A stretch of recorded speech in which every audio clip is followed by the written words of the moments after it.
Good morning and welcome to this formal meeting of the Children and Young People's Scrutiny Committee. My name is Councillor Rob Kendrick and I'm Chairman of the committee. Welcome to all members and officers present today. The video feed of this meeting is being broadcast live via the County Council website, and I'd also like to welcome members of the press and public who are watching our meeting online today. As the meeting has been streamed in the usual way, I'd like to remind you that all your comments will remain accessible online and can be reported by the media. Welcome also to the following senior officers from Children's Services: Heather Sandy, Executive Director, Children's Services; Linda Dennett, Assistant Director, Children's Health and Commissioning; Joe Kavanagh, Assistant Director, Early Help; and Martin Smith, Assistant Director, Children's Education. Councillor Mrs Patricia Bradwell, Executive Councillor for Children's Services, Community Safety, Procurement and Migration, will be joining us later this morning. I'd like to begin with the usual health and safety announcement. There is no fire drill planned this morning. In the event of the fire alarm sounding, we need to leave the council chamber through the rear doors and leave the building through reception into the front car park and await further instructions. Can I also please remind everyone to ensure your mobiles and other electronic devices are on silent mode. Also, when invited to speak, can you please ensure you switch your microphone on? Otherwise, those attending the meeting via Teams and members of the press and public listening online won't be able to hear you. And please be aware to speak directly into the microphones to be heard. If you wish to speak during the meeting, can you please raise your hand, and my Vice Chairman, Councillor Robert Reid, will make a note. So without further delay, let's move on to the business of today's agenda. Item 1 is apologies for absence and replacement members. Jess, do we have any apologies? Thank you, Chairman. We've received apologies from Councillor Rowe, Martin Kyle, the Church Representative, and Tara Jones, the Assistant Director for Children's Safeguarding. Thank you. Thanks very much. Item 2 is declarations of members' interests. Members of the committee are reminded that they need only declare any relevant interests which have not been declared on their declaration of pecuniary interest forms. Do any members wish to declare an interest? No, we can press on then. Item 3 is minutes of the Children and Young People's Scrutiny Committee meeting held on the 19th of July this year. This is to confirm and sign the minutes from the meeting of the committee held on the 19th of July 2024, as set out on pages 5 to 14 as a correct record. Do I have a proposer? Councillor Sear, and a seconder? Councillor Cleaver, thank you very much. We'll now vote on the minutes, and you are voting whether you agree that the minutes are a correct record. All those in favour, please indicate. Any against? Any abstentions? Yep. Thank you very much. That's the minutes agreed. Move on to item 4 now, announcements by Chairman, Executive Councillors and Chief Officers. Firstly, with my announcements, an invitation has been circulated to members of the committee by Jess for a visit to the Happening Knife Crime Initiative tour in Sleaford. If you are unable to attend the session on Monday, there is another session available on Tuesday, the 10th of September from 10 a.m. to 12 p.m. I visited the initiative actually last year and highly recommend it to colleagues. It's very informative. If you're interested in attending, then please register through the link in your email that you've received. As part of the summer holiday activities and food programme, I actually visited a HAF club last Friday in my area, and it's very useful to see what's happening in these clubs and to talk to the staff and also the young people who are actually benefiting from the scheme. And again, I'd like to recommend that committee members try to attend a local HAF in their area in the next round, which of course will be in the Christmas holiday period. And finally, just to make everyone aware, I'm intending to have our customary 10-minute comfort break before item 7, so that's before item 7. We haven't any Executive Councillor announcements at the moment because the Executive Councillor is not with us, but surely lately we will. Chief Officer announcements, Heather Sandy. None from me, Chair, thank you. Thank you very much. Councillor Cleaver, you wish to ask a question? Yes, thank you. Just a couple of things, if I may beg your indulgence. First of all, to echo what you said about the HAF visits, I was very pleased to do one in my division. I'd like to thank officers for organising it. It was very, very successful, and it's good to see the good work that goes on in those clubs. And long may they continue, and let's hope the funding stream continues into next year. The other item is I did contact you with regards to the sixth form at the Deepings School, and the issue as to whether there would be an intake this year or not. A very last-minute announcement was made by the Trust. I wonder if there is any update on that, please, Chairman. Thank you, Councillor Cleaver. Heather Sandy, I believe you wish to respond. Yes, thank you. Thanks, Councillor Cleaver. So just to clarify that the intake for this year, just for year 12, will not go ahead. But just to clarify, they have not closed the sixth form. We became aware and we've contacted the Trust to seek reassurance for the young people and to assure ourselves that alternative arrangements have been made. The Academy are working with 10 young people who'd applied for year 12 places. They've secured provision for 8 and 2 are in the process of being finalised. They've got provision and they're just going through that process. On the wider point around the post-16 landscape, you know, the post-16 landscape is made up of sixth forms, colleges and other providers. Across those providers, they offer A-levels, T-levels, applied courses, and so they get a range of different students with different interests. From a local authority point of view, we don't have a sufficiency duty or any direct leadership within the post-16 sector, just to clarify that. And across Lincolnshire, on average, there are almost 7,000 students in school sixth forms throughout the time. Thank you. Thank you very much for that clarification. And yes, it was extremely short notice, as Councillor Cleaver had pointed out to me recently. Thank you for that. Move on to item 5 on the agenda, and that's Lincolnshire Safeguarding Children Partnership Annual Reports 22 to 24. And this item sets out the Lincolnshire Safeguarding Children's Partnerships Annual Reports for that period, and also for September 2023 to April 2024. And just to recap on the actions required of this committee, firstly, we're required to review and comment on the work and function of the Lincolnshire Safeguarding Children Partnership, and secondly, be assured that the activity by the partnership to safeguard and promote the welfare of children in Lincolnshire. And I'd like to welcome Chris Cook, Independent Chair of the LSCP, and Stacey Waller, LCSP Chief Business Manager, who will be presenting this report and providing a presentation. I'd also like to welcome Sharon Robson, Non-Executive Director on the NHS Lincolnshire Integrated Care Board, who is attending via Teams to represent health on behalf of the LSCP. Unfortunately, a representative from the Office of the Police and Crime Commissioner cannot attend today to represent the police on behalf of the partnership. I'll be allowing Sharon to participate for this item, and she's welcome to ask questions to Chris and Stacey at the end of their presentation. So it's over to Chris and Stacey. Thank you. Thank you, Chairman, and thank you very much for inviting us. I do think, as the independent chair of the Safeguarding Partnership, that this demonstrates good governance, where we come before you and present the annual report. I, like you, as independent chair, I also act as a scrutineer, and I do scrutinise the work of the Safeguarding Partnership. Just to explain the timeline around these reports, which if people have been confused, and sometimes I get confused around this, we've got some new working arrangements, working together 2023. That has changed our timeline, and so you've got 2 reports before you today for a September submission, and in 2025 we will be reporting to you once again in September. So it's to bring us back in line with the new working arrangements under our new statutory guidance. So that's just an explanation. The reports before you are partnership documents. This is not a case of Stacey, who is our engine room as the business manager and does an excellent job. And I have known business managers in other parts of the country and region just write these reports on behalf of the partnership. But in Lincolnshire, this report is written by the partners, and I think that is really important and demonstrates the commitment of the partnership. For example, we have a serious incident review group, and that is chaired by a representative from the Hospital Trust in Lincolnshire. We have an exploitation and missing group, and that is chaired by a police officer.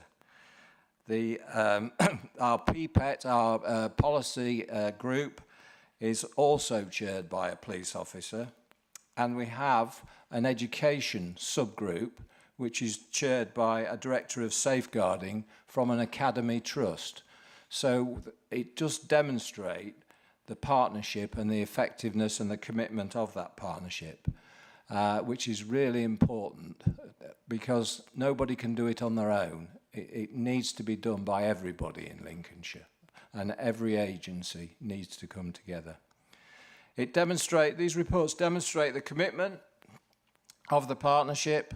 They outline strategic priorities, and the most important thing is that they focus on outcomes for children and families. That's what we're here to do.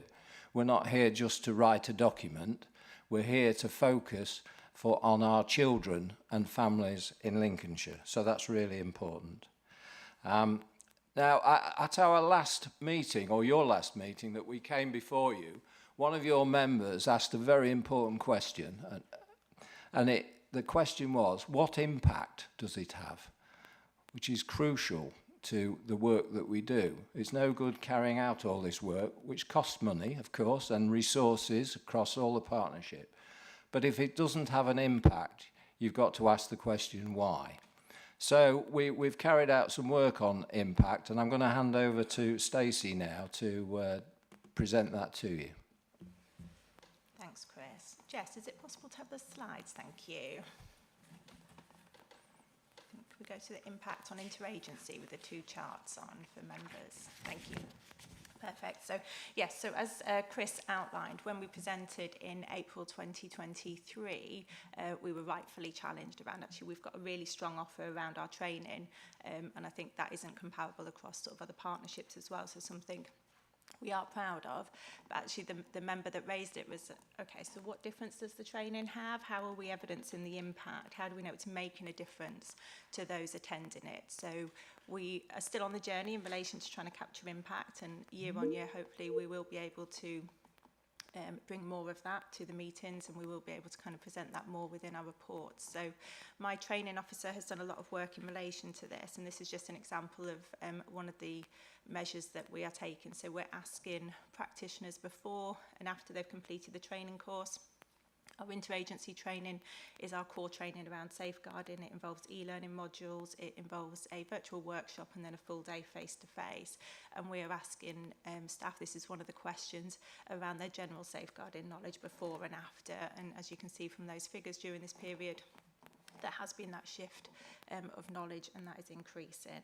So as well as the impact of individual training courses as well, we then follow up with this. So 6 months after, we go back to those practitioners that have completed the course and ask them about how they've used that learning, how they've embedded it in practice, and hopefully what difference that's made to the children, young people and families that they are working with and supporting.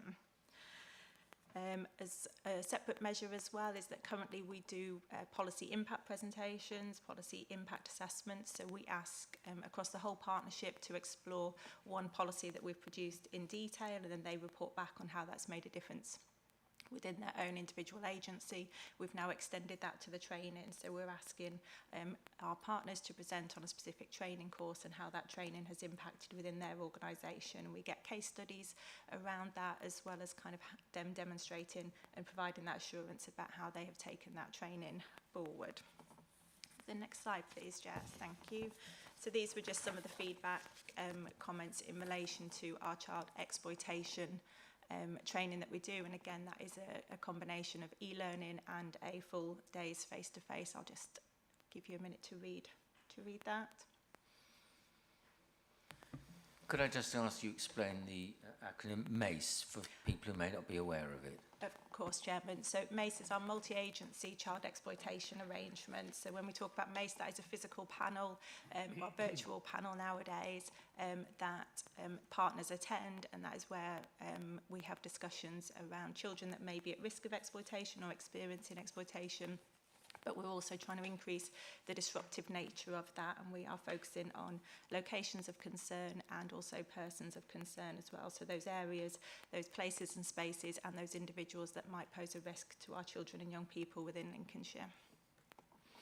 Okay, so thank you, Jess. Okay, so I'll move into the strategic priorities, Chairman, and moving into tackling child exploitation. We've had an exploitation subgroup in Lincolnshire for many years. When it was first established, it concentrated on sexual exploitation. As you and your members will be aware, there were some major inquiries around the country over the past few years in different parts, and there have been high-profile inquiries, and the government introduced a framework for safeguarding partnerships which focused on sexual exploitation. As the years have gone and passed by, that has actually broadened the term of exploitation. For example, it includes what you will have heard the term county lines, which is about the drug scene in the area and how children are exploited around that. And so that's what we've done here in Lincolnshire. We've broadened our scope on exploitation for all the right reasons, and it incorporates the different types of exploitation. The line a MACE Disruption Day, and Stacey's just explained about the multi-agency child exploitation.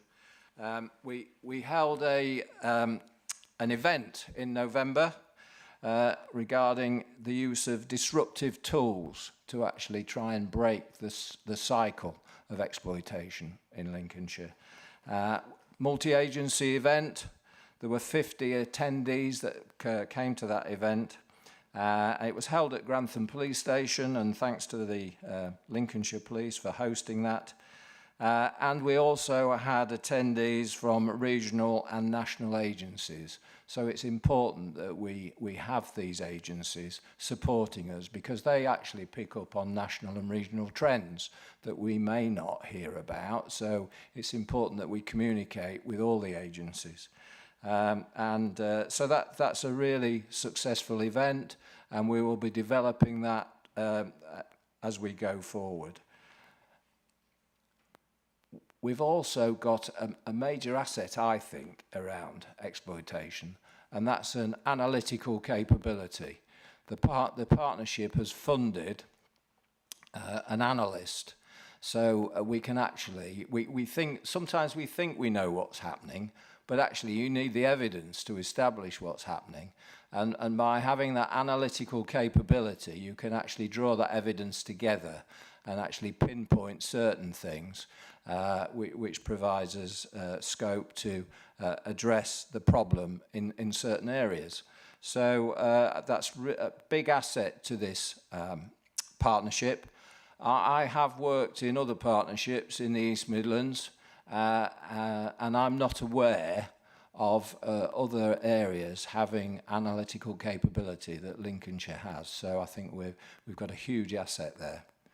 And in terms of performance reporting, we clearly use the analyst to look at performance around this. The partners have access to real-time performance reporting. As I've already alluded to, we've got greater links with county lines. We do have pockets of county lines in Lincolnshire. We are more of what you would say as an importer. People come into this county from elsewhere, from around the country, and clearly we need to deal with that. And we have carried out a exploitation stakeholder survey. It's important, once again, that we coordinate what's going on. So we need to know from our stakeholders what their feelings are, what their views are, and comments, and how we can take that forward to establish a stronger framework. Just moving on then to enhancing emotional well-being of children and young people. This is quite a difficult and complex area, really. And it's about mental health in essence, and mental health for children particularly, and families, is extremely important as the children develop. And I think we all appreciate that perhaps COVID played quite a part on the mental health issues for children, not being able to get into school, not being able to communicate with their friends and interaction for children at school, on a sports ground or wherever, is hugely important to their development. So that's really a key for us. And we've had school support with an emotional wellbeing campaign. And one of our partners, the Mental Health Trust in Lincolnshire, has supported us enormously on that. And we've communicated with schools regarding available support for parents and children. And there has been a organisation commissioned for suicide bereavement support, which is crucial as well. So it's a very difficult, sensitive area, but it's ongoing and it's really important to us. I'll now hand over to Stacey for the next slide. Thank you. Thank you, Chris. Yeah, so our next two priorities, so the first one around promoting healthy relationships. So our JOSO, our Junior Online Safety Officers, offer to Year 5 primary schools has continued during this period. During the academic year, September 22 to July 23, which is the only full year we're able to report on today, we had 28 schools involved, and that resulted in 97 JOSOs being trained during that academic year. We've reviewed the offer as well to try and make it more engaging, a bit more exciting for the officers as well, so we're continuing to respond to feedback from them. We've worked closely with the Stay Safe partnership, so within Safer Lincolnshire, and they have hosted 2 workshops. These are directly for parents as well, so we're obviously mindful about the work that we do with professionals, but also with parents. So navigating teenage relationships, you'll see there was 216 parents attending that one, and I think that's run for the 2nd year now. But our online safety session is always really popular with parents, and Dan, who delivers it, is really engaging, so I would kind of recommend sort of signing up and kind of watching that as well, so you can share that with your communities. So we had 716 parents attended that one as well, and they are run a couple of times a year. They're advertised as a date with Dan, and always are very well received.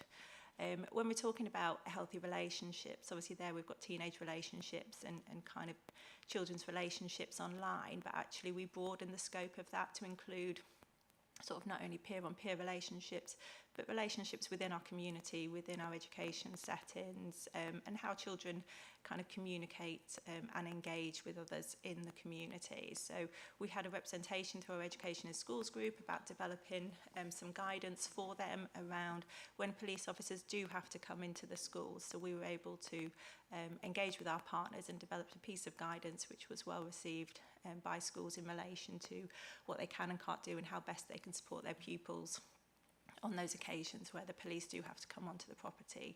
And we've also done a larger piece of work, and the separated parents policy again is around sort of supporting schools but also wider partners in how to best engage with parents when they are separated and it's not a single family household. And again, that policy is one that is unique for Lincolnshire. When we were researching it, it was that there weren't other models out there, so I think that has been born out of our work around engaging with fathers and just sort of making sure that both parents are equally engaged around sort of the service that's being offered to their children.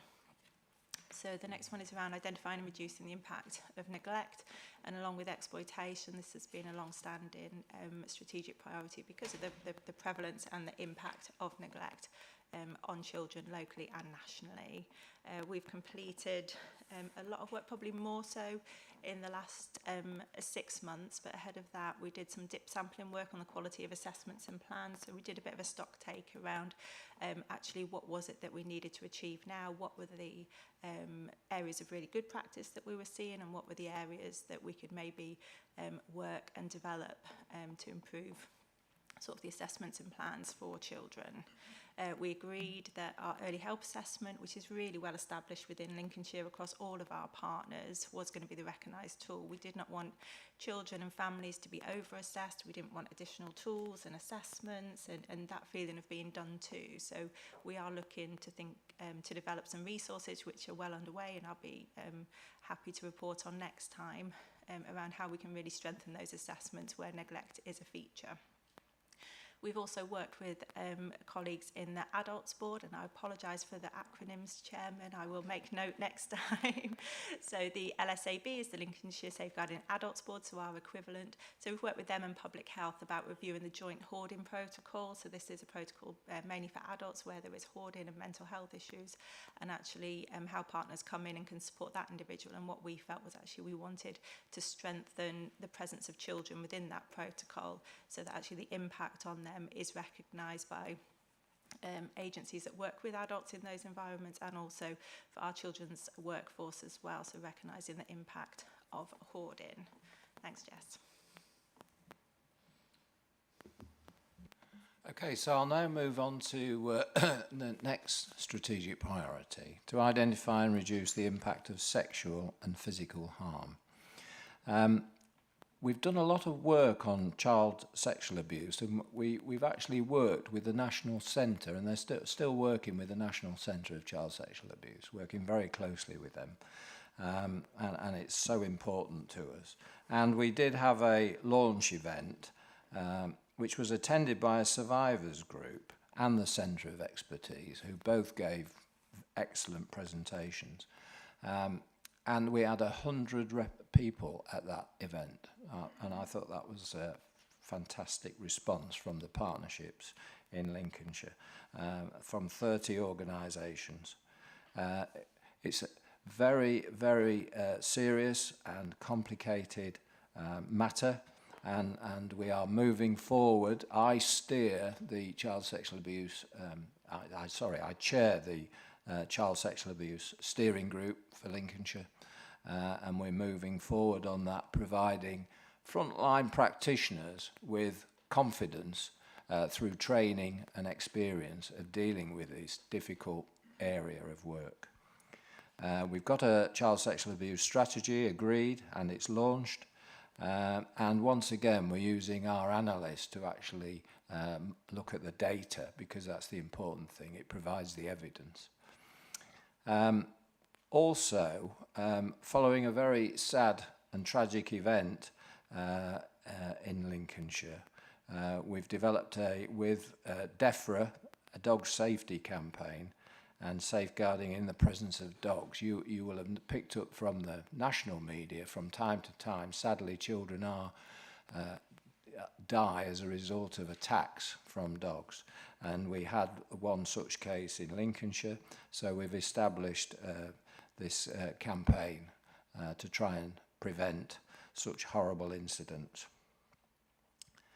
The other area which is so important to us is domestic abuse. Domestic abuse happens in families, the impact is on children, and it's so important to us. So we work closely with the Lincolnshire Domestic Abuse Partnership. We don't have governance responsibility for domestic abuse, but we work very closely with that partnership. We do have oversight of what is called Operation Encompass, which is a police operation nationally agreed by the police service, where the police inform schools where domestic abuse has taken place in households, to assist teachers, the teaching staff. So if children arrive at school and appear traumatised, they can be supported, and the teaching staff are given the information to understand why the children are in this situation. And our education subgroup monitors the effectiveness of Operation Encompass and looks at the details around that. And once again, our analyst, who's extremely busy obviously, monitors the data around that and to coordinate it. We also carry out a number of voluntary sector briefings throughout the year, The voluntary sector is not always well resourced or funded, and so I think they're very appreciative of the work that we do for them, and we do have a domestic abuse theme in our voluntary sector briefings, which is important to them, because once again a lot of members of the voluntary sector go into households, and so it's understanding the environment and the climate within those households. So I'll now hand over to Stacey for a slide on the safeguarding assurance at schools. Thanks, Chris. So, so I wanted to highlight this again because it was something that members were interested in when we presented last time.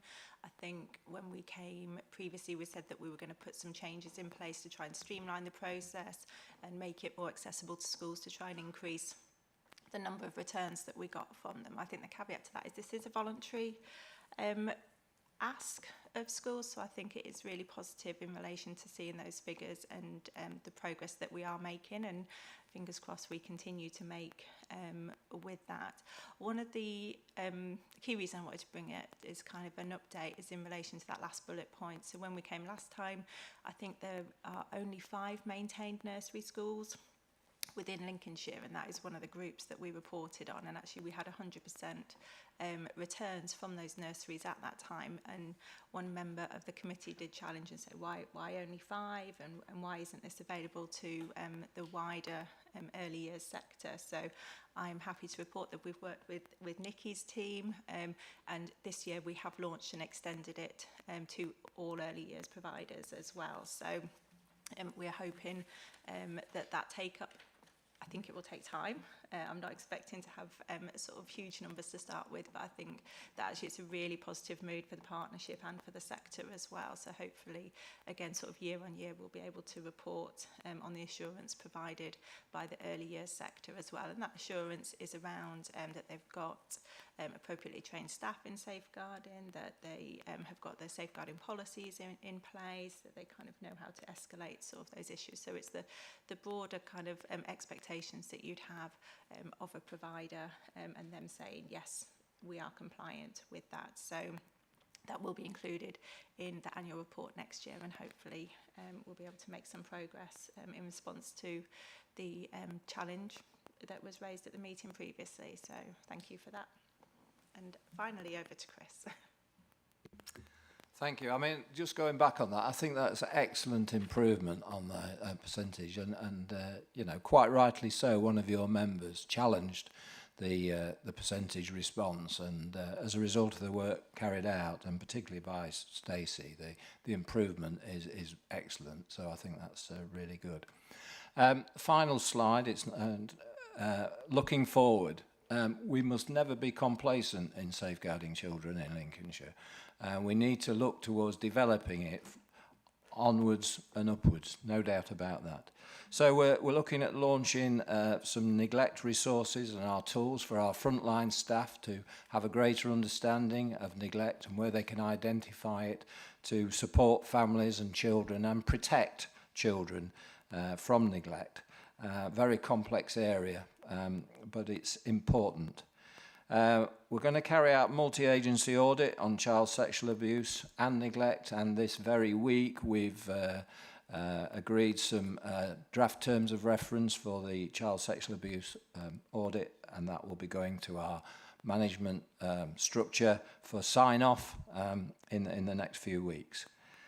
We're going to develop our multi-agency safeguarding arrangements to achieve compliance with Working Together 2023. So we're changing our structure and we're working together with that.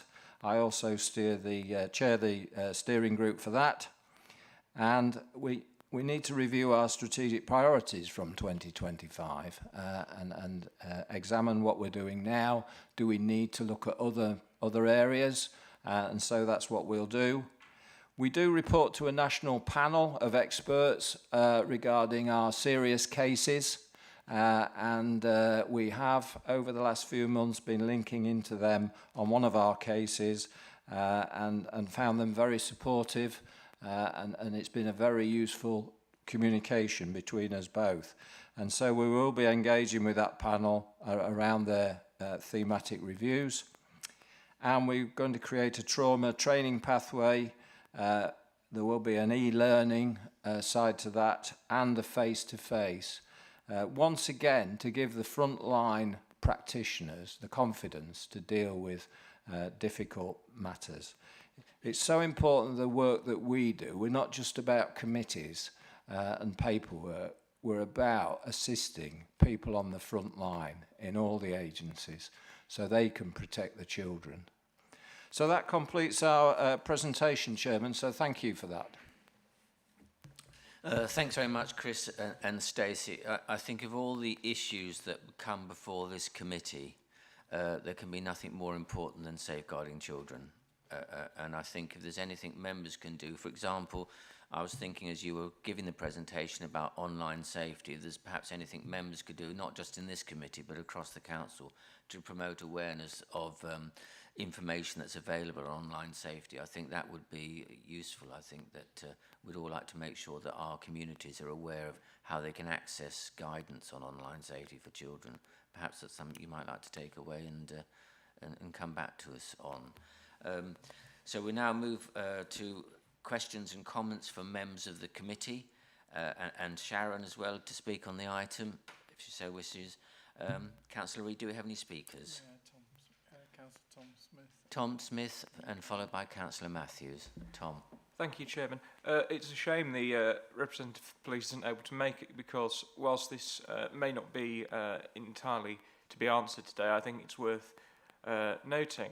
My question is around the case study that's used with respect to MACE 2 at the bottom of page 30. And whilst it is right that the first priority in any such case is always protecting vulnerable young children that were concerned in the case, to my mind, what is disturbing, having read that, is that the perpetrator was only recalled to prison, and actually, given the serious nature of the offences that pertain to that case study, that it appears, from the document at least, that no additional penalty or time was served, which to me is deeply disturbing. I appreciate that is possibly something that can't be answered. Secondly, Chairman, it says, and I quote, there are hotspots of concern with regard to sexual exploitation of children within our county. Where are those hotspots? Thank you. Thank you. I believe Sharon wishes to come in. Yes, thank you. It's not on those points. Did you want those points answered before I come in?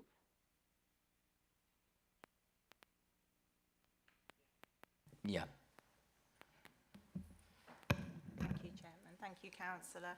I can definitely take that as an action in relation to that case study. It's not one that I'm directly familiar with, but I think it was around the immediacy of removing that threat, and then obviously what followed then we can definitely follow up on if that's of interest. So, and again, in relation to the hotspots, they obviously change. We do track them, but again, we have a mapping report, which again I could possibly provide to the councillor, or if you'd like to spend some time with our analyst, he is a very enthusiastic individual who could maybe kind of talk through some of the information that we do have. Thanks very much. That sounds very helpful. Thank you. Can I just add, Chairman, to the councillor? Thank you for your question. If we do get an exploitation event incident in the county, then I, as the independent chairman of the partnership, will chair what we call a gold group. It's a multi-agency group to manage the situation, to look at the whole scope of what is happening, where is it happening, can we deal with this. The police do attend those gold groups, and there's significant information put into that group by the SIO, the Senior Investigating Officer, which is usually at the rank of Detective Inspector, and so we do deal with them very positively here. And once again, this gold group, multi-agency gold group framework, I've not experienced in other parts of the areas where I've worked, but we do that in Lincolnshire, and it works well. Thank you. Thanks very much. Now, Sharon, did you wish to come in on this at all? Yeah, thank you. I just wanted to thank Chris and his team for the report. It evidences the effectiveness and impact of the multi-agency safeguarding arrangement, and I think it provides a good level of assurance I just wanted to ask Chris, he identified in the report that the partnership is rightly proud of the achievements, but there's no room for complacency. And I wanted to identify whether there'd been any independent external assessment or benchmarking of the partnership arrangements. Thank you for your question. Well, of course, Ofsted do come into Lincolnshire and inspect. As you'll be all aware, Children's Services were graded as outstanding. But the comments in the Ofsted report do actually complement the safeguarding arrangements, the partnership arrangements, and I can't remember the actual wording of that. I don't know whether Heather has got it in front of her. I was looking at her, reading her screen.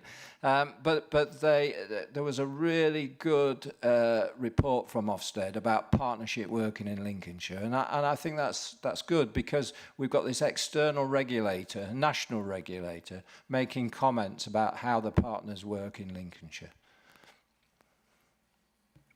Thanks so much. Sharon, any further comment? No, thank you. Thank you. Next question, I believe, is Councillor Matthews. Thank you very much. Thank you for an excellent report, and I have absolute confidence in it. My question relates to something I heard on the radio coming in that bothered me, that more than 90 private tutors in the UK have been convicted of sexual offences involving children. And I know that we have a thriving private tutor market within Lincolnshire because of the 11+ and because of our excellent musical services. And I just wonder if we have got an eye on this problem in Lincolnshire through this group. I don't know that we have or that we haven't. So it's just for my peace of mind, really. Thank you. Heather, you wish to come in on this one. Thank you. So firstly, just in terms of reassurance for the tutors we use, that they are DSB checked. We do go through all of those rigorous checks.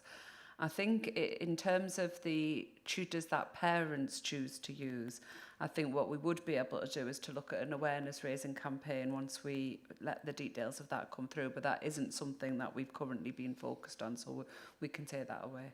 Thank you. Thanks very much. Councillor Gray, I believe you have a question. Thank you, Mr. Chairman. Thank you very much for the report and the presentation. I just want to ask a question around the training that's offered. I saw it read in the report, and it's quite concerning. There's some issues around non-attendance from professionals. And I just wondered, is there a pattern of certain agencies or organisations just not attending that training? Because it's vitally important that you're putting on these training sessions, bringing professionals to do these training sessions, and then professionals who should be trained are not attending. So is there any pattern from different organisations or agencies not attending? Yeah, thank you. And yes, that's definitely been a focus of our work in relation to trying to understand the reasons for non-attendance. You'll be pleased to hear that obviously the local authority is one of our highest attenders, along with education providers as well.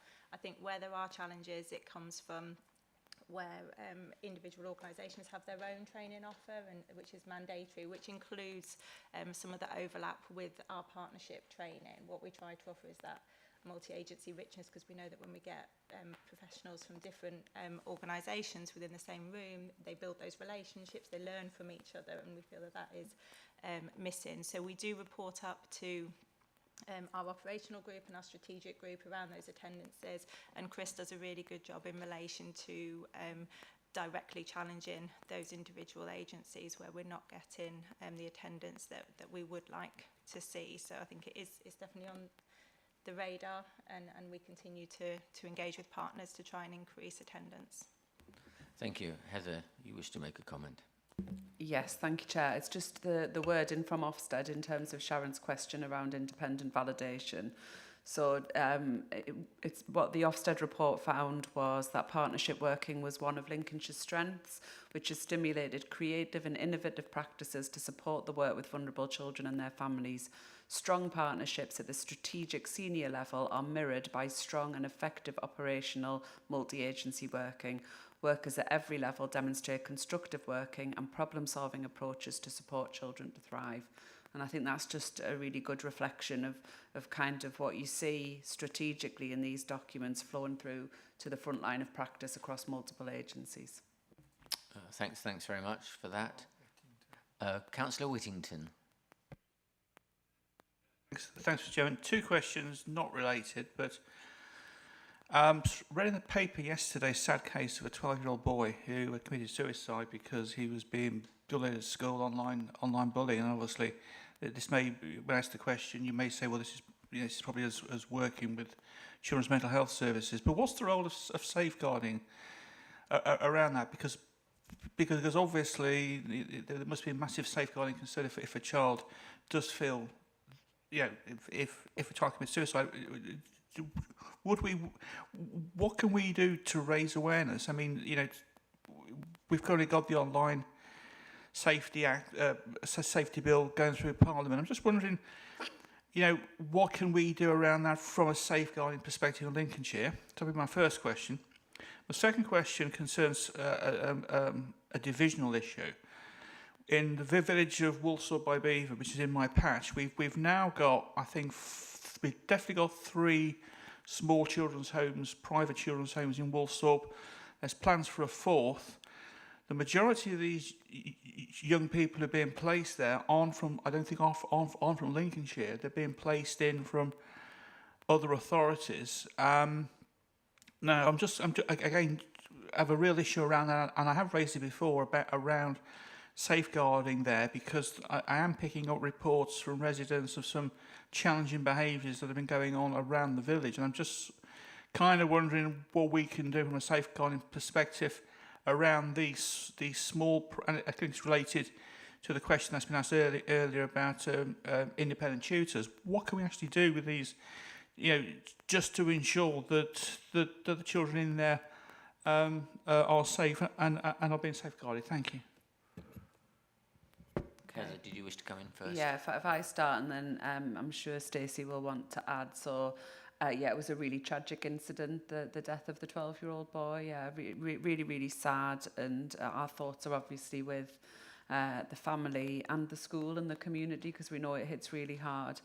I think as a children's services, there's lots of children who are experiencing poor mental health for whom children's services aren't directly involved, because there isn't a lack of safeguarding around those young people. There is a mental health and well-being issues, but they are being very well looked after by their parents, and their parents are seeking all of the support that we can do. That they can, but there is still support available through schools. And so, as Stacey says, the work we do to train schools, the work the Mental Health Trust does to train schools to ensure that teachers have got the knowledge and skills to support families is really important, and making sure that we link people up to that kind of support network. And we've talked a lot here about the local offer, which articulates everything that's on offer for families in Lincolnshire. Both the services we run, the services other people run, and the services that are run by the voluntary sector. So I think it's really important that we continue to promote that. And we've also got various training sessions that are on for professionals throughout the year. We've got youth suicide first aid prevention. I think we've got 250 places secured for that. Is that right? And we'll have mental health support teams in 50% of our schools by the end of the year. So really tragic event, and any type of suicide is tragic, and child suicide obviously a really difficult issue for everybody. But we are continuing to develop our trauma-informed programme. We're continuing to do training through the Zero Suicide Alliance. And our public health are chairing a suicide prevention steering group conference in January 2025. And I'm sure that we can circulate the details of that. I have had another councillor on the committee already approach me about that. So that's something we can do. I'm aware at the start of the week there was a suicide conference in Lincolnshire at the start of the week. I'm not sure that was more around adults or not. Apologies. Yes, so there was a full one on Wednesday this week, but actually on reflection, we felt, so I'm part of the Children's Young People Steering Group, that actually we needed a dedicated one for children and young people. So that is going to be convened in January. And as I say, we can get the details circulated.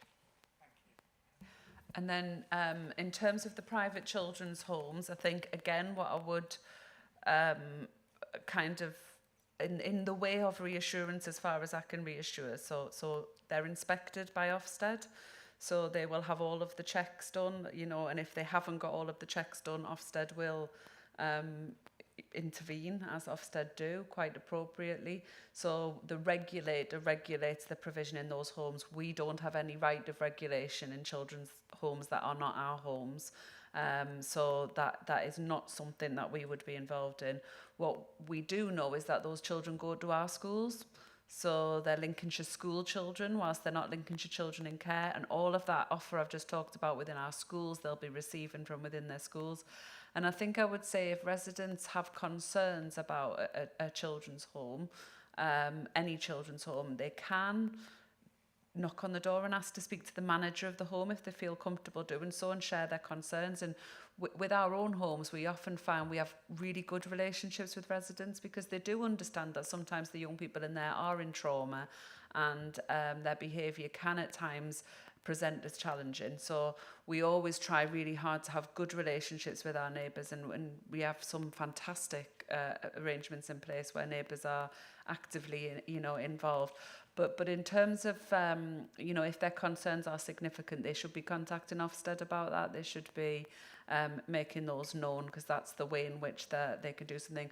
If their concerns are about an individual child in Lincolnshire, then they should ring our referral line. And anyone who wants that referral line just needs to Google reporting a concern for a child in Lincolnshire. So if it's about the institution, you could work with the institution, you could talk to Ofsted. If there are concerns that an individual child is at risk of harm or being harmed, call our number. Thank you.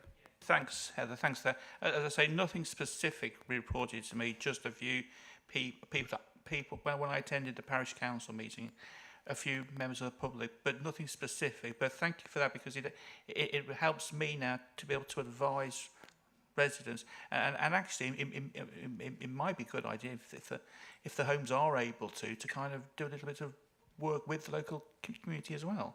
Might be quite useful. Thanks, Heather. Thank you. Thanks very much. Councillor Cleaver, I believe you have a question. Thank you, Mr. Chairman. I occasionally have concerns expressed to me that children who are the most vulnerable or are vulnerable to exploitation are at their most vulnerable outside of school and outside of school hours. And people have expressed concern that in that context there is insufficient support for those children in the context of what they're doing, particularly away from the home, if they have a difficult home background, during the time they're not in school. So I'm interested in knowing what you think about that, but also that the support that is there, the youth organisations, the voluntary sector that are there.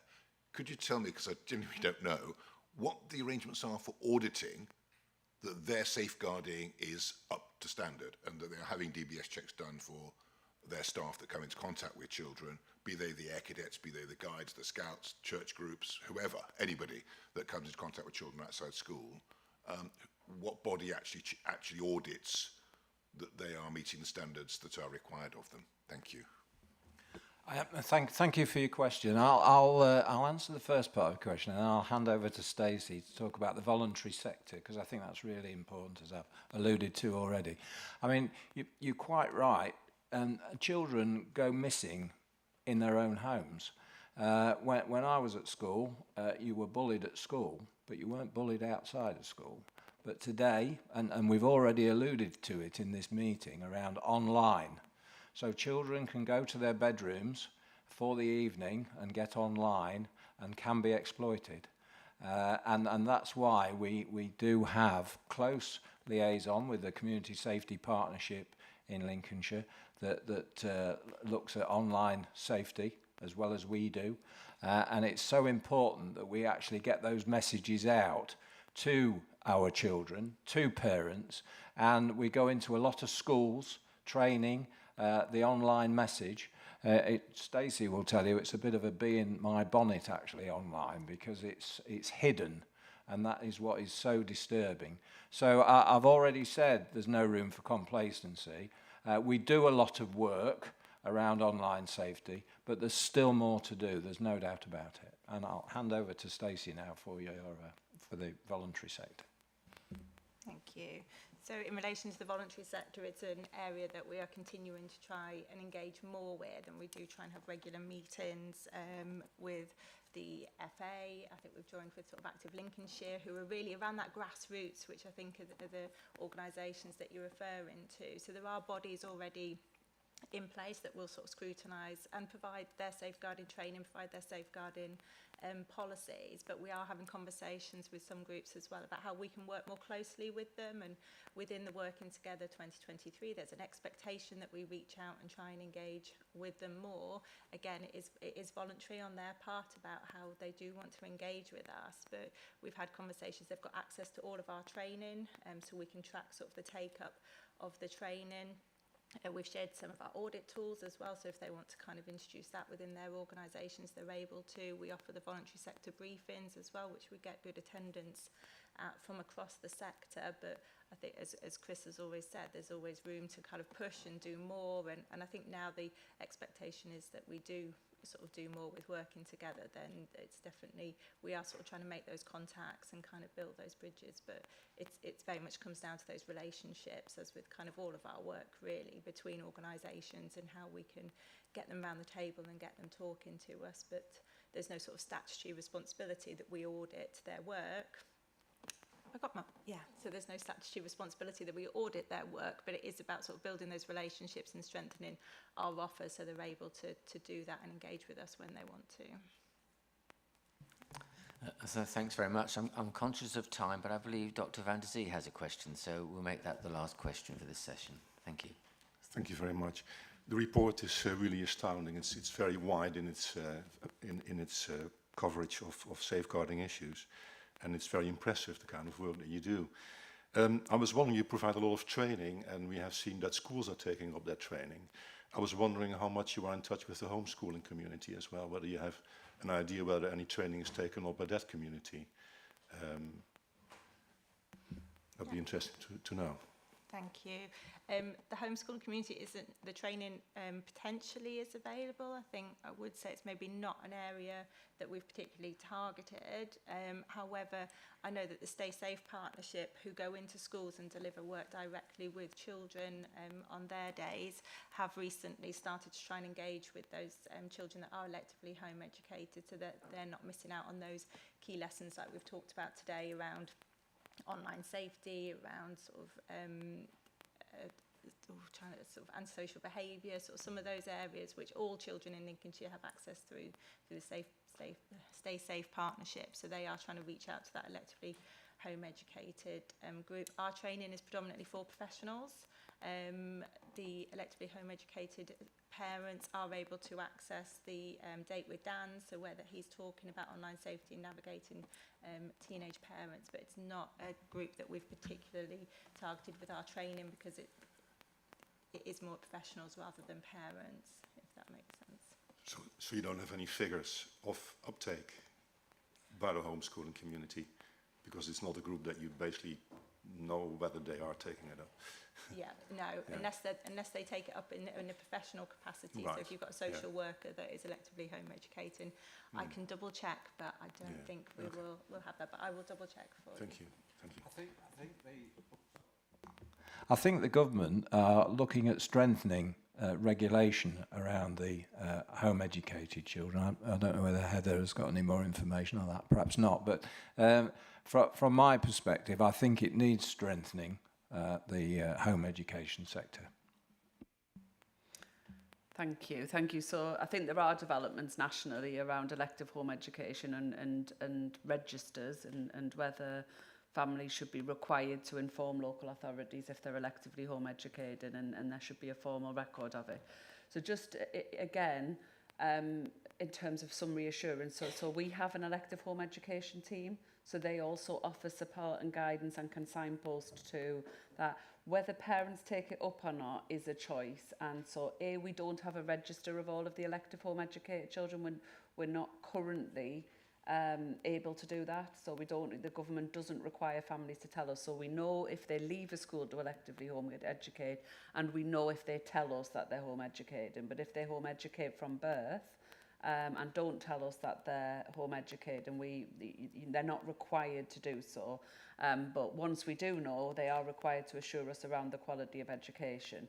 So it's an area in which, again, parents a lot of the professional training is less appropriate for parents with their own children. But a lot of the stuff they can access, they're signposted to, and they have a really active community in Lincolnshire sharing the signposting and getting involved in that. And we engage with that and offer the signposting as well. But in terms of monitoring their uptake, that is not something that we would be currently required to do, and nor do I think it would be welcomed. Okay, thank you. Thanks very much. I think we've done a very thorough examination of this report this morning.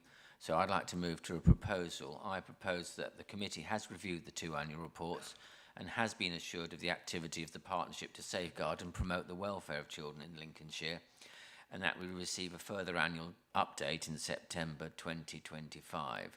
And a number of comments have been made by members this morning which have been duly noted. Can you please raise your hand if you agree with that proposal?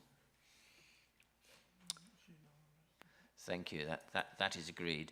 And can I, on behalf of the committee, thank our guests, Chris, Stacey and Sharon, for attending the meeting today. You may, of course, leave the meeting if you wish to now. Thank you. Thank you, Chairman, and thank you once again for inviting us. And may I say that if you and your members would like a separate briefing on online safety, we would be quite happy to facilitate that. Thank you. Thanks very much, Chris. Looking at the nodding heads around the chamber, I think that was something we'd definitely like to take up. Thank you very much for the offer. That's much appreciated. Thank you. Before we move on to the next item, I see that Councillor Mrs Bradwell is in the chamber, and as she wasn't here for the start of the meeting, I don't know if there's any Executive Council announcements you'd like to make, Councillor Mrs Bradwell? No, Mr Chairman, it's a sort of not so busy at the moment. I'm sure when we get to your next meeting in September, we will perhaps have something to report. Thank you. Thanks very much. Thank you. We'll now move on to item 6 on the agenda, Building Communities of Specialist Provision Strategy Phase 2. This item, which can be found on pages 73 to 102 of the agenda pack, is for pre-decision scrutiny prior to decision by the Executive on the 1st of October this year.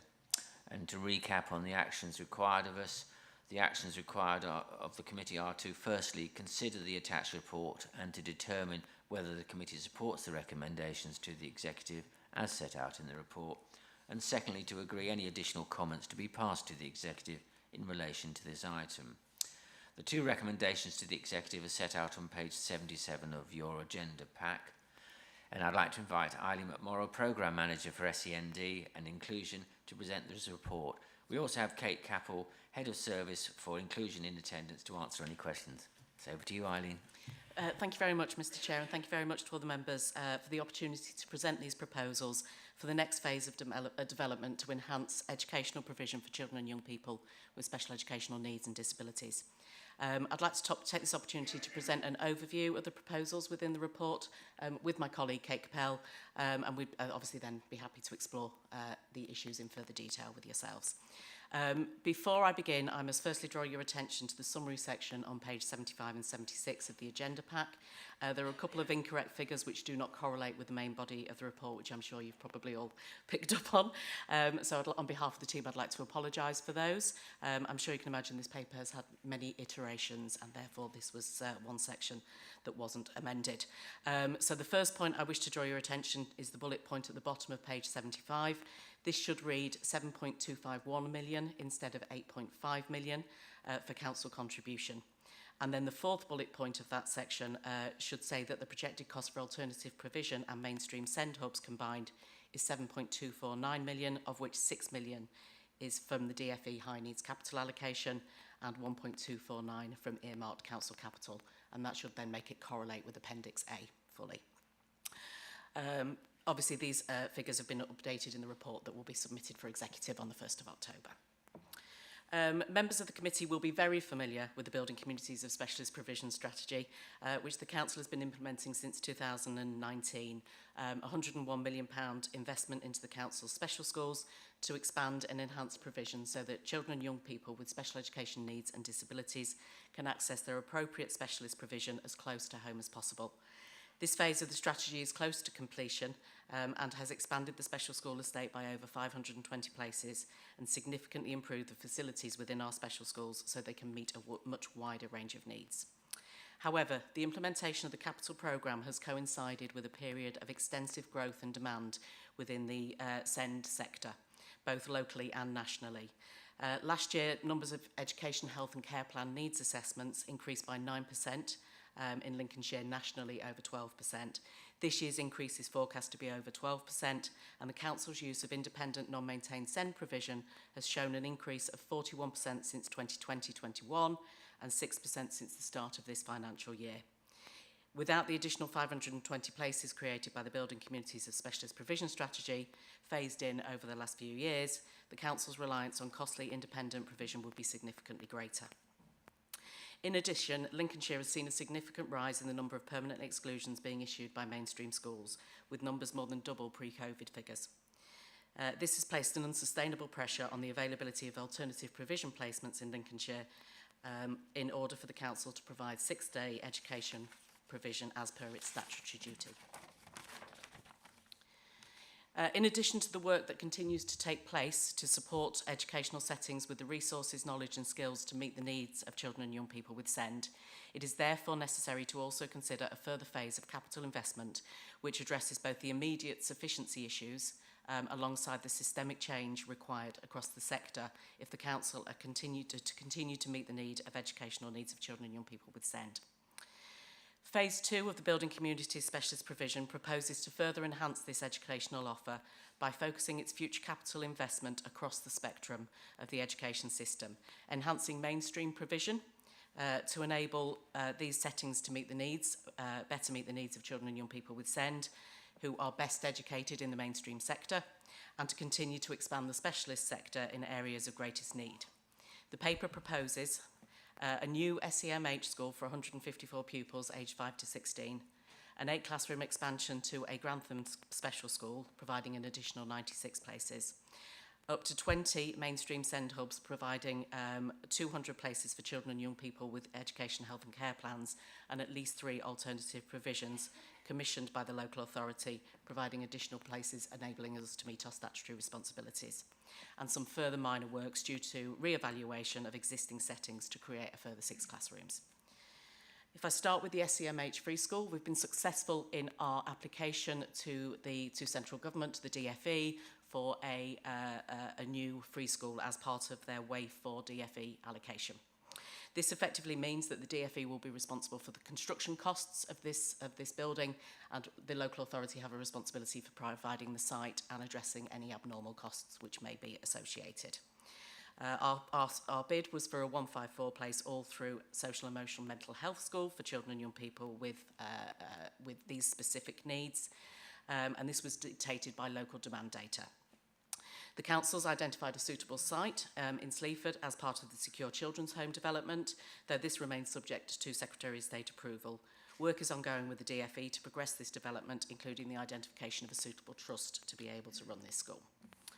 Feasibility has been completed by the Council with our initial designs already in place, ensuring Lincolnshire is in the best place possible to proceed as soon as go-ahead is given by central government. This has enabled the Council to understand the likely costs associated with construction of a new free school on this preferred site, as can be seen in Appendix A, and therefore provide Committee and Executive with a forecast cost to the Council beyond the DFE funding allocation. It's worth noting that this isn't a DFE funding allocation of a set amount of money. They are effectively responsibility for the cost of the construction and associated risks. As for the Grantham project, the Grantham expansion project, of part of phase 1 of the Building Communities of Specialist Provision capital programme, there was always the intention to develop the former West Grantham Upper School site as a specialist provision, but this was subject to funding availability. This site, situated adjacent to the Grantham Additional Needs Fellowship Ambergate site, so the former Ambergate School as it will be probably known to most members, has been vacant since September 2023, when the trust that was habiting on that site merged with the lower school, and therefore an opportunity became available for this empty school to be developed into specialist provision, providing much needed places to the NKSK locality. At present, the site is being held by that Academy Trust, but we are keen to progress this option as soon as possible. It's one of those opportunities where we have an empty school right next door to a special school, so it gives us best value for money and most opportunity to maximise capacity.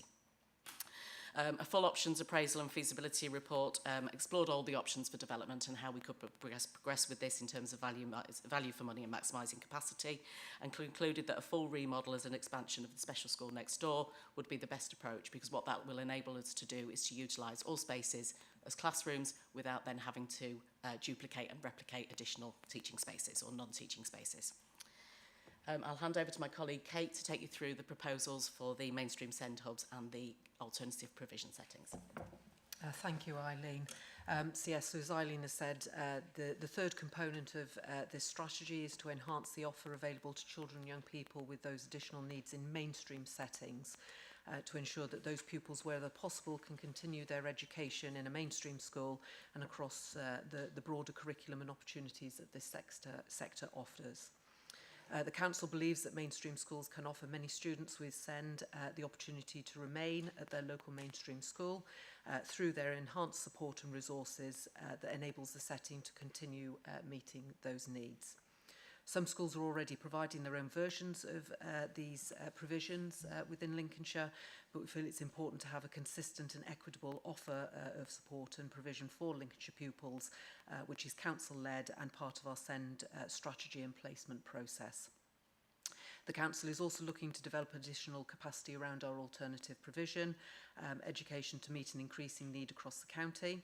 The local authority, as you'll be aware, has a statutory duty under Section 19 of the Education Act 1996 to arrange alternative education for pupils that have been permanently excluded from their school. We saw a significant increase in the issuing of permanent exclusions following the pandemic, and this is placing a significant pressure on existing alternative provision within an already stretched marketplace. These initiatives that are set out in the paper would provide an opportunity for the Council to make best use of existing capital assets rather than build more new facilities. We're looking at utilising spare classrooms as SEND and AP. The SEND and the AP hubs maximises the available space already within the Council's estate, which are currently not being utilised. The SEND and AP hubs will also seek to support undercapacity schools to ensure future sustainability by making use of that available space. Crucially, these initiatives will also provide enhanced training support and resources within the mainstream sector that will further strengthen their ability to meet need in the mainstream offer and provision. Officers have commenced their initial programme of works to understand the requirements and preferences from the sector as to how this can be achieved, and to identify interested schools who have space and that really inclusive ethos to facilitate these types of provision. I'll hand back to my colleague Eileen. Thank you, Kate.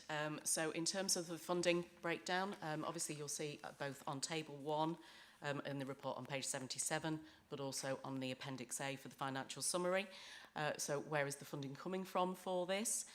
So we have been fortunate, obviously, as I've mentioned, to be successful on the DFE Wave 4 free school, which will build the the SEMH school in the Sleaford area. And as I said, that's construction costs, which we have estimated for the purpose of this paper, in terms of high-level feasibility and design. The real positive around that is that because it's on the site of the new secure children's home, We are very aware of the abnormals and the risks associated with that specific site, and have had the opportunity to maybe get on the front foot and to have conversations about the enabling works for the whole site as opposed to just the section for the secure children's home. So we have a greater depth of knowledge than we would normally have had, which has given us the opportunity to be able to fairly confidently forecast the associated expenditure associated with that DFE funding the construction and the local authority responsible for the abnormals associated with the site. There's also £11.881 million of a DFE high needs capital allocation, which is our 24-25, sum total of our 24-25 high needs capital allocation. This has to be spent on capital schemes which provide additional places for children and young people with SEND. So therefore that's a part of this programme of works will be funded through that route. And then the third element is the 13 million which has been earmarked from council capital. And as you'll be able to see both on Appendix A, in terms of how that's broken down, the projected funding for the DFE free school of just under 17 million from that cohort, LCC funded of 13 million spread across both the SEMH free school to fund the abnormals and risks associated, but also to and then obviously a dispersal of the 11.8 million across two of the projects. Within there, we've also been able to allocate some funding to some additional works on existing schools, so both on Willoughby and Aga. You may recall Aga wasn't necessarily part of the original phase because it was virtually a brand new school. What's happened there is that there's been a new trust. They've reviewed how the school operates and they've identified a number of classroom spaces that could be remodelled to work more effectively and so that we can put more children into that school. So we've got greater opportunities as we work with our special schools. And if I could just draw your attention, so you'll see that there's a cost avoidance element. Now, there is a cost avoidance to the high needs block, not necessarily to the local authority, but effectively that's our statutory responsibility and duty around the high needs block, and we need to be very mindful and careful on how we are spending that monies within the public purse. Nationally, high needs blocks are all under significant pressure, so it's very important that we look at an approach of investing to save against the high needs block. The figures in there have been calculated against the average cost of an INMS provision and that number of children if they were to go into INMS. And as you can see, that's quite a significant invest to save figure. So I think I've taken you all through the paper. If I would probably then hand over, Chair, if there are any questions. Thanks very much, Eileen and Kate. Councillor Smith, I believe you have a question. Thank you, Chairman, and I pray your indulgence as I have 5 points with your indulgence, but then I'm quiet for the rest of the meeting, I assure you. Make them brief, Councillor Smith. They are brief, Chairman. Could officers outline when they believe we will have sufficiency of SEND places across the county and what approximate cost this will be of this, and how long of a lead time will this take to ensure sufficiency? Secondly, what will the implications be for the high needs block, as there is pressure on it from both SEND building programme, as we've already discussed, and there is also pressure from SEND transport at the current rate? How of pressure on the high needs block, that is, how long will we be able to meet our statutory duties and not be in an overspend position on our high needs block as many other authorities are? Thirdly, Chairman, it states in the report that we must ensure equity of additional support across mainstream schools who provide SEND support, whilst allowing for organisational difference in delivery. How is this being achieved, and what mechanisms are in place on our part to ensure that the quality of provision across the mainstream school estate? Fourth, Chairman, what are the risks to the LA if the rate of exclusions continue as we are currently seeing? Are we aware of any potential or forthcoming financial support from His Majesty's Government should this put significant strain on our budget as the authority with the statutory duties responsible for this area? And finally, Chairman, could officers advise the percentage of tribunals and appeals they lose with respect to school placements with regards to special educational needs and the request of parents for their child to have an EHCP, and what the costs of these are throughout the whole process? So that includes legal fees, costs of lawyers, etc. And thank you for your indulgence, Chairman. You can't say I don't let you say your questions. Heather, you wish to come in. Yeah, thanks, Councillor Smith, and I'll start. You might have said them quickly, but they're quite detailed questions. So I'll take some and then I'll hand over to colleagues. So I'll start at the end. So the percentage of tribunals lost by local authorities to parents regarding SEND is 98%. So, you know, it's something that we continue to look at nationally, but the reality is, I don't know in any other kind of element of the judicial system where one party loses so regularly. What that does is it drives behaviours in local authorities, so we don't, you know, we're adverse to going to tribunal and paying that money when 98% are lost, which means that we end up making offers of provision that we might not have made if that were not the case. And I think that is contributing to the problem in the high needs block. In terms of the specific details around the legal fees, I don't have them to hand, Councillor Smith. I'm happy to go through them with you or put a brief into the committee. But they're not cheap. And so when we're losing 98%, we are careful about what we do take to tribunal. Really, really difficult. In terms of question 4, the risk to exclusion, so the risk of exclusion is hitting the high needs block, so that is one of the most significant factors to our high needs block is the commissioning of alternative provision in terms of the change from this year to last year, because we are having to commission additional AP in order to provide that. And again, in answer to your question, is there funding coming from central government for that? Not that we're aware of currently. Having said that, we do know that both the previous government and this government have committed to looking at the SEND and AP system. And so we know that the work done by the previous government around the SEND and AP review led to a series of recommendations. And we know that ISOS published a report, which I can share with the group, which does a really good analysis. And what the ISOS report effectively says, and this is really simplifying a very long report, is we've got more children being identified and getting EHCPs. We've got more children in specialist provision. Their outcomes are not going up. It isn't making life better for those children. It isn't securing better outcomes. Fundamentally, it's unaffordable. Therefore, we need to think about doing it another way. So I'm very hopeful that through the work of the last government and the new government, we'll start to see some traction around this. In terms of implications for the high needs block, so just to be clear, transport's not included in the high needs block. It's a pressure on the council budget, not on the high needs block budget, but it's a really significant pressure, and SEND transport is a significant proportion of that. I think in terms of the direction of travel for the high needs block, it is to overspend. I think we know last year we had an in-year overspend that we were able to manage with reserves. You know, I think this year we're going to really struggle with that. I think it's unavoidable that at some point Lincolnshire will be among the very last of local authorities to move into that deficit position. But I don't, unless there's significant intervention nationally, I don't think locally we can do anything to prevent it. I think we've done lots of different things, as Eileen's outlined. We've mitigated a lot of cost. We have reduced the extent of that overspend phenomenally. We know local authorities whose deficit position is greater than their total high needs block. So that, you know, we're not in that position, but definitely that's where we're heading to.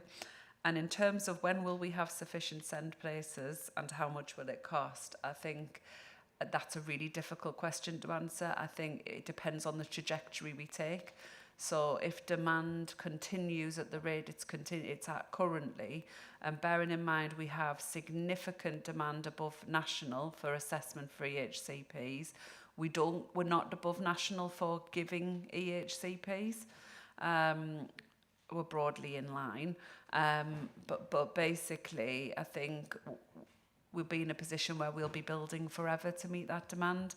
And actually, I would argue that the trajectories as they are currently cannot continue, otherwise we will end up with more children in specialist provision eventually. If the lines continue forever, we would end up... So I would argue something does need to change. Now, what I'm really clear about is we want Lincolnshire's parents and families to feel confident about the provision their children with additional needs get. It's really clear to me that there is a significant cohort of children in Lincolnshire who need specialist provision. We'll always have that cohort. They'll always need specialist provision, and we want to make sure that's high quality. What I want is to make sure that we support our mainstream schools and that national government invests in mainstream schools to enable them to support children with SEND who can thrive to thrive. That will be capital development, it'll be teacher training, it'll be making sure we do everything we can to shift this move into specialist provision, because eventually the specialist provision will become the norm. And that is, it's unaffordable, and it is not improving outcomes nationally for children with SEND. Therefore, we need to do something different. The question I can't answer, Councillor Smith, is the equity of support in the mainstream hubs and how we're going to keep an eye on quality within those. So I'll hand back to Eileen or Kate for that. Thank you, Heather. Yes, I mean, obviously that quality of provision is absolutely crucial with this. What we cannot have is a postcode lottery, which we've worked very hard, as councillors will be aware, from the building communities of specialist provision. That was about that equity of offer and that standard of quality of provision. The element around that is a key element of the hub work moving forward. It's a key part of the training offer that will be put in place for those providers, the mainstream schools that would be potentially developing these provisions.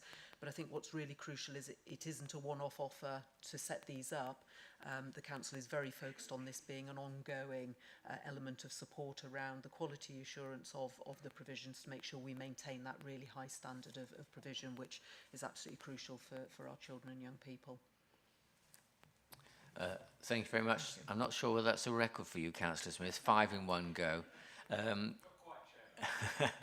Councillor Briggs, I believe you're next. Yes, thank you, Chair.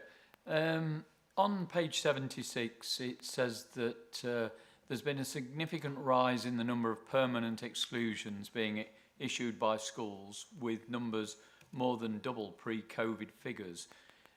Would it be possible to identify the reasons why?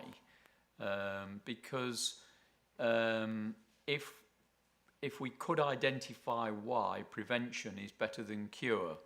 Because you know, is it because the schools don't have enough SEND facilities to cope within the schools, or but basically it's to identify the reason why it's doubled. Thank you. Thank you. Who's going to take that one? Kate. Yeah, absolutely key point, and it's something we're very mindful of, that proactive support and resources rather than reactive. So we've got our elements around listening to our stakeholders. That's not just our mainstream school leaders, but also parent carers and the agencies that support these children and young people. A key element around understanding that landscape. At the moment, the highest kind of reason for exclusions is around persistent disruptive behaviour. We track and look at what those reasons are. And so a key element of work this academic year, we're working with our secondary school cohort, which is where the particular high numbers of exclusions are occurring. And we're working very closely with them through a joint behaviour support review that the council is funding. They're going into each of the secondary schools to work collaboratively with that school and those leaders to establish what those difficulties are, based on what leaders requested, but equally looking at how that landscape has changed, but then how can our mainstream schools and wider schools be supported to meet the needs of those pupils in that changed landscape. It's a really exciting piece of work. We're really excited to be working with our secondary school leaders in relation to this. It'll also help us to look as a local area around any trends of behaviours, any elements that we need to adjust our support and our resources and our provision going forward. Thank you. Councillor Briggs, did you wish to come back? No further questions. Thank you very much for the answer. Thank you very much. Councillor Matthews, I believe you're next, and then it'll be Councillor Cleaver. Thank you very much. And I'm going to ask some questions, but clearly I'm really impressed with what it says in this paper, because we're trying to knit fog here. I'm interested in the fact that the North and South Kesteven locality regularly has the greatest demand in terms of EHC needs assessment and requests for special school placements, and also the fluidity that's reported in that's recorded in the report about schools that shift site, move around, close. So Ambergate's closing, an upper school has gone to a lower school, things like that. So what on earth is happening in that Grantham area that is causing those issues? And do we have evidence or research that underpins that allows us to make decisions? So that's my keynote there, is what is the evidence that allows us to make this decision? Likewise for research, I'm really interested in the trend of migration from mainstream schools for pupils who want an EHCP or whose parents feel they're not being well served to specialist provision. When Heather's just indicated, and this is a response to Tom's question, that outcomes are not improving within the specialist provision area, but is the quality of life and quality of education improving? So, because one of the reasons why secondary school trusts or people running secondary don't want students that threaten performance is because they threaten performance outcomes. So we're, if you like, we're going to be pandering to a group of people to say, well, let the state pay, let the council pay. We don't want those kids out because we can't get 98% level 5 or above at GCSE with these students. So it's a bit of a rant, and I think we're doing a fantastic job here. But I do wonder what the research is, what the evidence is, because as you just said, Heather, quite rightly, this is unsustainable, this drift from mainstream to council send provision. We cannot continue to underwrite failings in society by offering specialist provision when actually it's not making a lot of difference. Thank you. Thank you for that, Councillor Matthews. Heather, you wish to respond? Yeah, but I'll start and then I'll get Eileen to come in. I think, in fairness, the changes that are happening in Grantham around school openings, it's all us. It's all us asking schools to do that. So we've built new provision, and then we are now expanding that new provision into what was an old site, which we amalgamated into one site to make it more efficient and effective. So in fairness to the school leaders down there, all of those changes were around decisions we've made as part of the building communities of specialist provision. So I think, and we can come on to the numbers a little bit, because actually the cohort numbers down there are different as well. So we can talk a little bit about that. In terms of so I think there's something. I think you're absolutely right on everything that you've said. What I would say though, it's not just school leaders. So Ofsted rewards special schools for the same performance for special school children that it criticises mainstream schools for. So actually the system of inspection doesn't say, well, this young person with these needs and this prior attainment achieved X here, and that's good. And if they achieve that same thing over here, is that good? Is it outstanding? So if you look at the distribution of outcomes, and this is, the provision of our specialist provision in Lincolnshire is outstanding. The vast majority are outstanding. They're all good or better. I'm just looking at mine to check I don't know anything that's happened in the last week. So this is not about me devaluing the provision in special schools, but my concern is sometimes where you have that same quality provision and the same outcome for children we send in a mainstream school, it's not valued as much when the inspectorate come in, because they are achieving below their cohorts, across a lot of elements. And so actually there's something about how we make sure that and I agree with you, because actually all schools now, academy or maintained, they're running their own budget, they're making their own decisions, and actually they set their own priorities. And whether that's academic attainment, social inclusion, the best schools have the right mix of them all, which they've always done.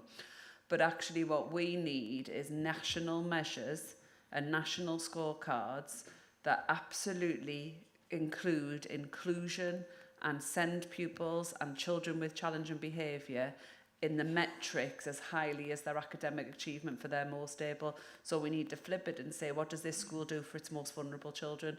And if it is that they exclude them, then actually that's not good enough. That is a cause of concern. And I I won't get on my bandwagon because obviously I'm here in an official capacity, but I absolutely agree with the reflections around we have got to stop this drift into specialist provision. It's not the right thing to do. Children should feel welcome, included and safe in the mainstream school if they can. If they can thrive there, they should feel they can thrive there and they should be able to enjoy it. And so I think there's lots of work to do nationally. In terms of the data around Grantham, Eileen, I'm sorry I haven't got the detail on that.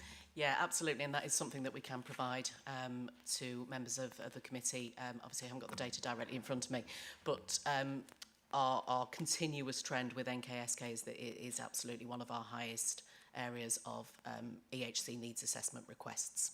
I think the only other point I'd just like to come in, if that's all right, Heather, and Councillor Kendrick, just in terms of in relation to the mainstream SEND hubs and what they could potentially bring. So there is that concern. One of the questions that we've had from all of the schools that are interested in the mainstream SEND hubs has been, what is this going to do for my Ofsted?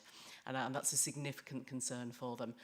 What we're offering as a formalised approach, therefore it becomes a recognised SEND unit. Our academies and our schools will go through a change process to have a recognised unit on site, and therefore that is therefore taken into consideration in their Ofsted.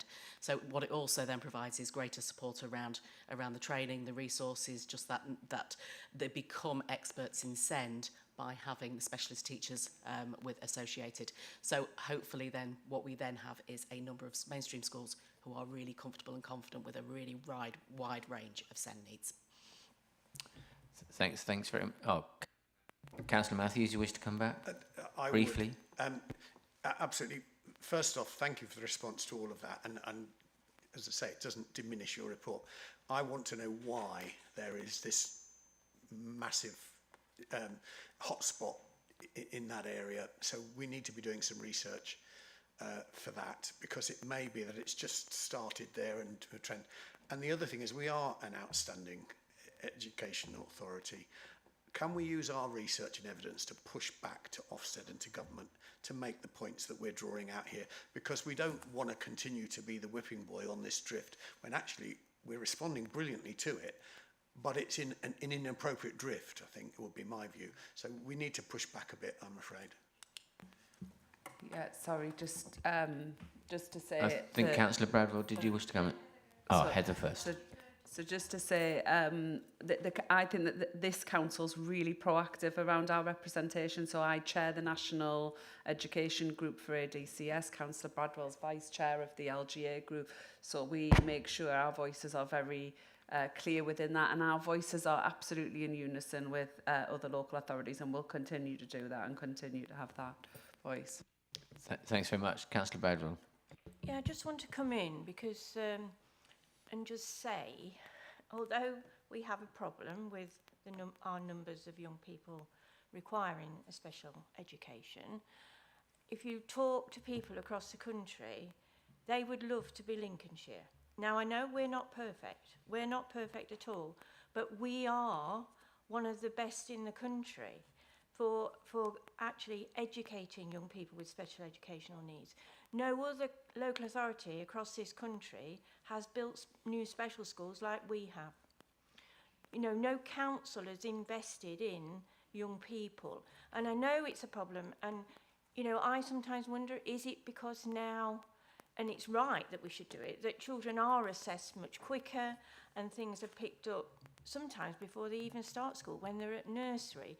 Whereas if you go back 10 years or so, that wouldn't have happened, would it? Children used to actually probably get through primary school, and it wasn't till they got to secondary school that they might be assessed. So I agree, we've got a problem, but I think everybody has a problem with the numbers of parents who are actually asking for their child to be assessed for a special, because they've got a special educational needs. We all know that if actually we turn one down, they go to complain, and the I can't remember what you call them now. The what? Sorry, tribunal, and it just goes in their favour. So you know, we are between a rock and a hard place, but I think we are doing our best. And as I say, when I look across the country, and I've had people ring me up from West Cheshire and all over to say, we've heard about what Lincolnshire's doing, can we learn more about what you're doing? So as I say, I understand where you're coming from, Colin, because we are all concerned, but there's not a lot we can do if the child gets that, you know, statement. Thanks very much. I just want to say that there's not a hint of criticism in my questioning. I'm concerned that nationally and in Lincolnshire we're on a slippery slope where there's going to be a drift from anybody who's not absolutely core mainstream provision into specialist provision, which is economically unsustainable and does not offer the benefits for the learners and the young people. That's all. Thanks very much for that. I'm conscious of time, and I've got 3 more questioners listed. So we'll go to the first one, and that's Councillor Cleaver. Thank you, Mr. Chairman. You mentioned, I was pleased to hear you mention that we want to avoid having a postcode lottery here. And obviously, geographically, we know that Lincolnshire is a very large county, and that having to have travel across the county because there isn't provision locally is a very expensive resource for us, and we're very conscious of that. So with my scrutineer mindset, looking at the report, whilst I'm happy to say that you are wishing to avoid a postcode lottery, I'm not seeing anything in the report which shows me how much there is local demand and local supply across the county. So, I mean, places are mentioned, Grantham is mentioned in the text, but I'm not seeing any tables which show anything division by division or district by district, so that we can be reassured as a scrutiny committee that each part of the county is actually getting the provision that it requires for the schools that are in that area. So if you could comment on that, or if you could provide something offline, that would be much appreciated. Just sort of touching on that and slightly associated with it, I noticed that in the town in which my division falls, we have just one maintained school, which actually has 12% of pupils with SEN, requiring SEN support. However, we also have a much larger independent school where 25% of the pupils have SEN support. And what concerns me is that any move away from the independent sector into the maintained sector, because of the current government's fees policy, will hit the SEN provision disproportionately because of that difference between 25% and 12%. Do we have any plans to make sure that we can cover that off if there is a major shift away from the independent sector? Have we looked at how that will impact us? Thank you. So if I just pick up the first point, we can absolutely provide breakdown by district, so that's something that I will ensure that the committee receives. Thanks, Councillor Kendrick. So and just to add to Eileen's point, so the first time we did the Building Communities of Specialist Provision, we brought all of that modelling through this committee to show why we were expanding the schools we were expanding, why we were rebuilding, where we were putting new schools. And again, we've used that modelling, and we will use that modelling around the mainstream hub, so we can definitely share that is not a problem. In terms of the independent schools, so and also SEN support is usually school level support.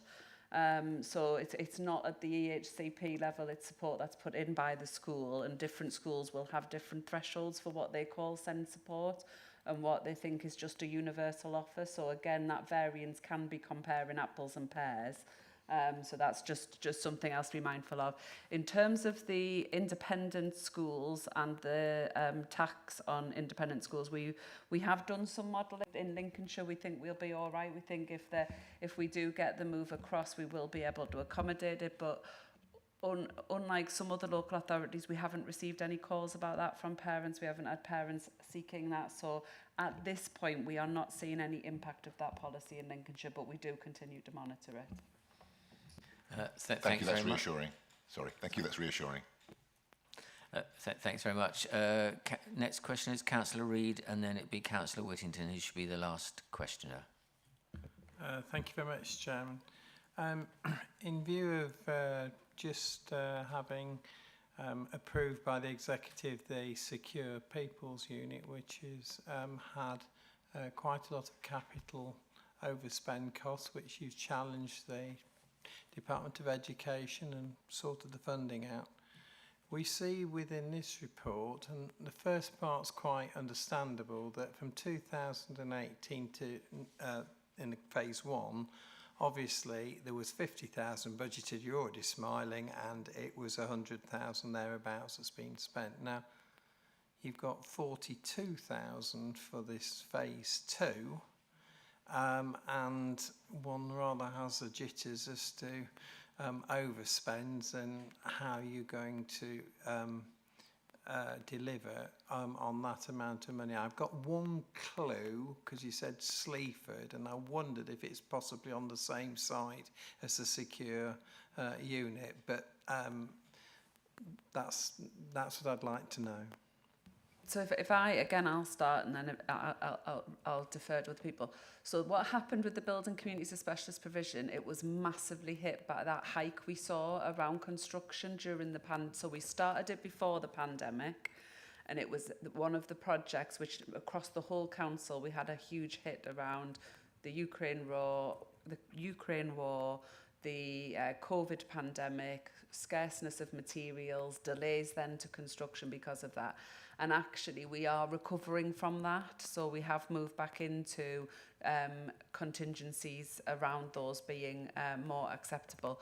But we did review our position as a council, and our contingencies now allow for that. Now what we do is once we've agreed the strategy, the actual construction agreements will come through, dependent on the value, will come through full scrutiny as well. So we'll have a chance to look at the kind of value for money across all of them. This is about, is this strategy, are you happy and are you content as a committee that we need to do this strategy? And are you happy that Councillor Bradwell signs off it? And then as each of those constructions come through, you'll have different elements. On the SEMH school, as I think Eileen referred, and Eileen will correct me if I'm wrong, it's the commitment to build the school. So unlike the secure unit, it was a commitment for an amount of money. With this, it's a commitment to build the school, so the construction costs will be borne by the department. So therefore, the additional capital developments will be for much smaller projects around a space within a mainstream classroom and that kind of development. So the risks of that are much less. We're not looking at the stuff that we were talking about in exec around all of the groundworks we had to do for the secure unit, all of that access stuff. So you're not looking at the same level of risks. If I could come in, if that's all right, Councillor Reid. So if I take each one, but to reiterate Heather's point, the DFE are responsible for the construction costs, we're responsible for the abnormals, and the site, fortunately, with it being the secure children's home site, we are very, very aware we're not going into the ground and not knowing what's already there, because the feasibility study has already been taken for that site. So we know what those abnormals are going to cost, and obviously that's what's in the paper, and it's obviously at its most expensive option we've put into the paper, so that it can only come down.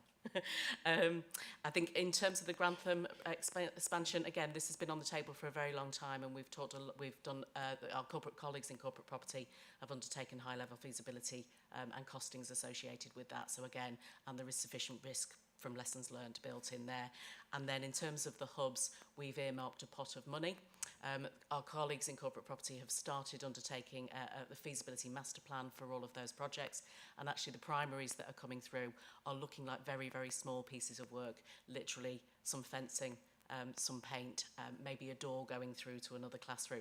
So actually we should be able to get a very large amount of mainstream SEND hubs out of the budget that we've allocated. So we've kind of done that one the other way round. The pot is the pot, and we'll do what we can out of it.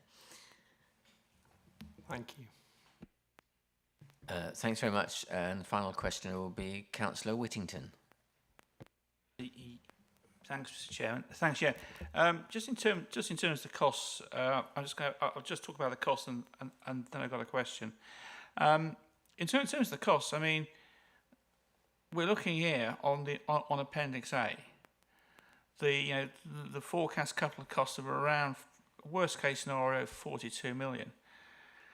And potentially that will generate annual revenue savings of 26 million. I mean, that's a very, very good payback period. Even if there is slippage on the capital costs to say 50 million, that's still a 2-year payback period, which is still incredible, which is, so I've got no concerns over the amount of money that we're actually investing, because I know that certainly the £100 million that we've spent so far, we've every single scheme has had contingency built into that, and we've done really, really well, and actually managed it. Just looking at Appendix A, and I've been through these numbers. I've been involved in professionally in a lot of schemes like this, and this is a no-brainer from a financial perspective and financial point of view. But my question, and I think it's sort of picking up around the Grantham scheme. The Grantham scheme around Grantham West, the Amagates School Grantham West site, actually in my division of Grantham Barrowby. Now, of course, everybody thinks of my division as sort of being very, very nice villages in the Vale of Beaver, but my division also has got the entirety of the Earlsfield estate in Grantham, which is amongst one of the most deprived areas in the country, and I think it regularly it comes out as one of the most deprived parts of the country. And I'm just wondering, in terms of when we sort of look to do some of the breakdowns of where the activity is coming from, if it could be done on a divisional basis. I'm just wondering if there is a link between children requiring special educational needs and social deprivation. Whether there's any academic research done around that, because I think that might be quite interesting, might provide some very, very useful context around that. I mean, I often compare the stats between the village where I live, Barrowby, and the life chances of the children there, the life chances of the children come from the Earlsfield estate, and they are just completely different. And this is a mile away. And you know, I often say I may have one of the most diverse divisions in the county because of that split of the division. So I'm wondering if when we're doing this breakdown by division, if we could look at that and look at any academic research, because I'm sure there will be a link in with that. It'd be interesting, I think, to actually understand it. So that might answer some of the questions that Councillor Matthews has raised as to why that there is this big need in Grantham. So thanks a lot. Thank you. Heather, you wish to respond? Yeah, just to confirm, yes, we will do that. We'll have a look at that and we'll share it around. Thank you. Thanks very much for that. It's been a very thorough examination of the paper, I think we can say pretty fairly. I'd like to therefore move to the proposal. I propose that we support the two recommendations to the Executive and that our comments be passed on to the Executive. Can I have a seconder, please? Oh, Councillor Reid, thank you very much. The comments from the committee's discussion on this report have been recorded by Tracy Johnson, Senior Scrutiny Officer, for passing on to the Executive, and I know we've had many comments made this morning. We'll now vote on this item, and all those in favour, please raise your hand. Thank you very much. That was unanimous as far as I can see. Thank you for that. It's carried. We'll now have our 10-minute break and resume at 12 noon. So we'll switch off the now. Thank you very much.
Members, we can reconvene now, and live streaming has commenced. So we're back in the second part of the meeting this morning. Thank you very much.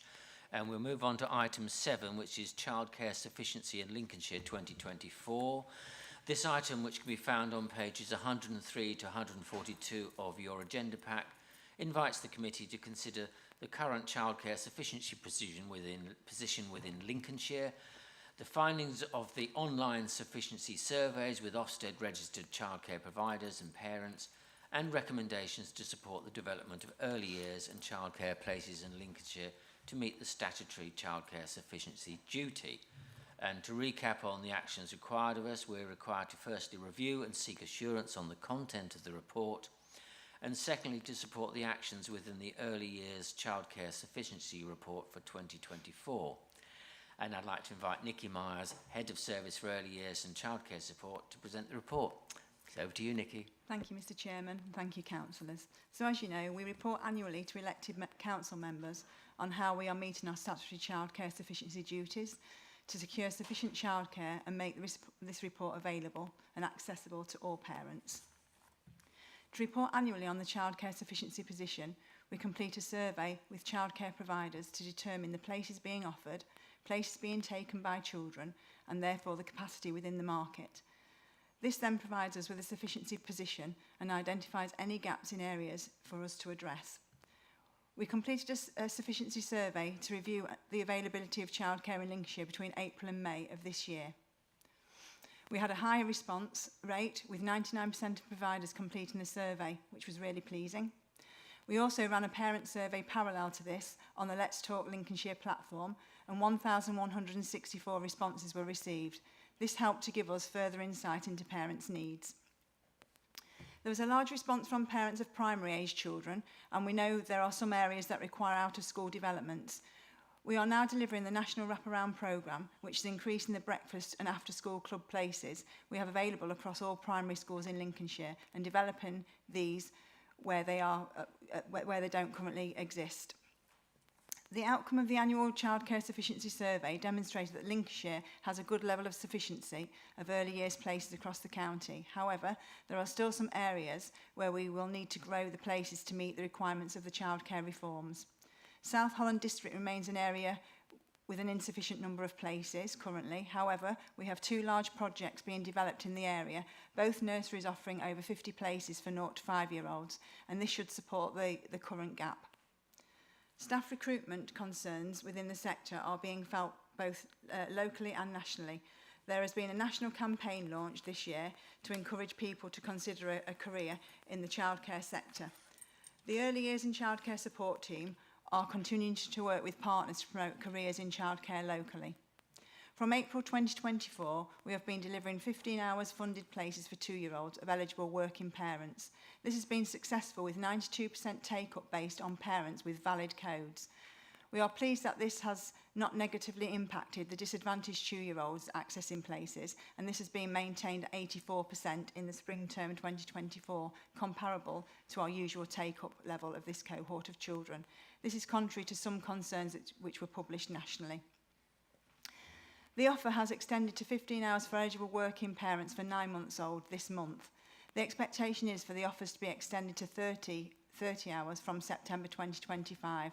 This will impact on the sufficiency of places needed. However, preliminary take-up of places is being accessed by children who are already accessing childcare on a fee-paying basis. We have a capital childcare delivery plan, which has been updated to ensure this is responsive to the needs of parents across the county, and we are ensuring all capital investments are carefully considered. The service is working with existing childcare providers, school and HAF providers to develop places with match funding investments from the sector.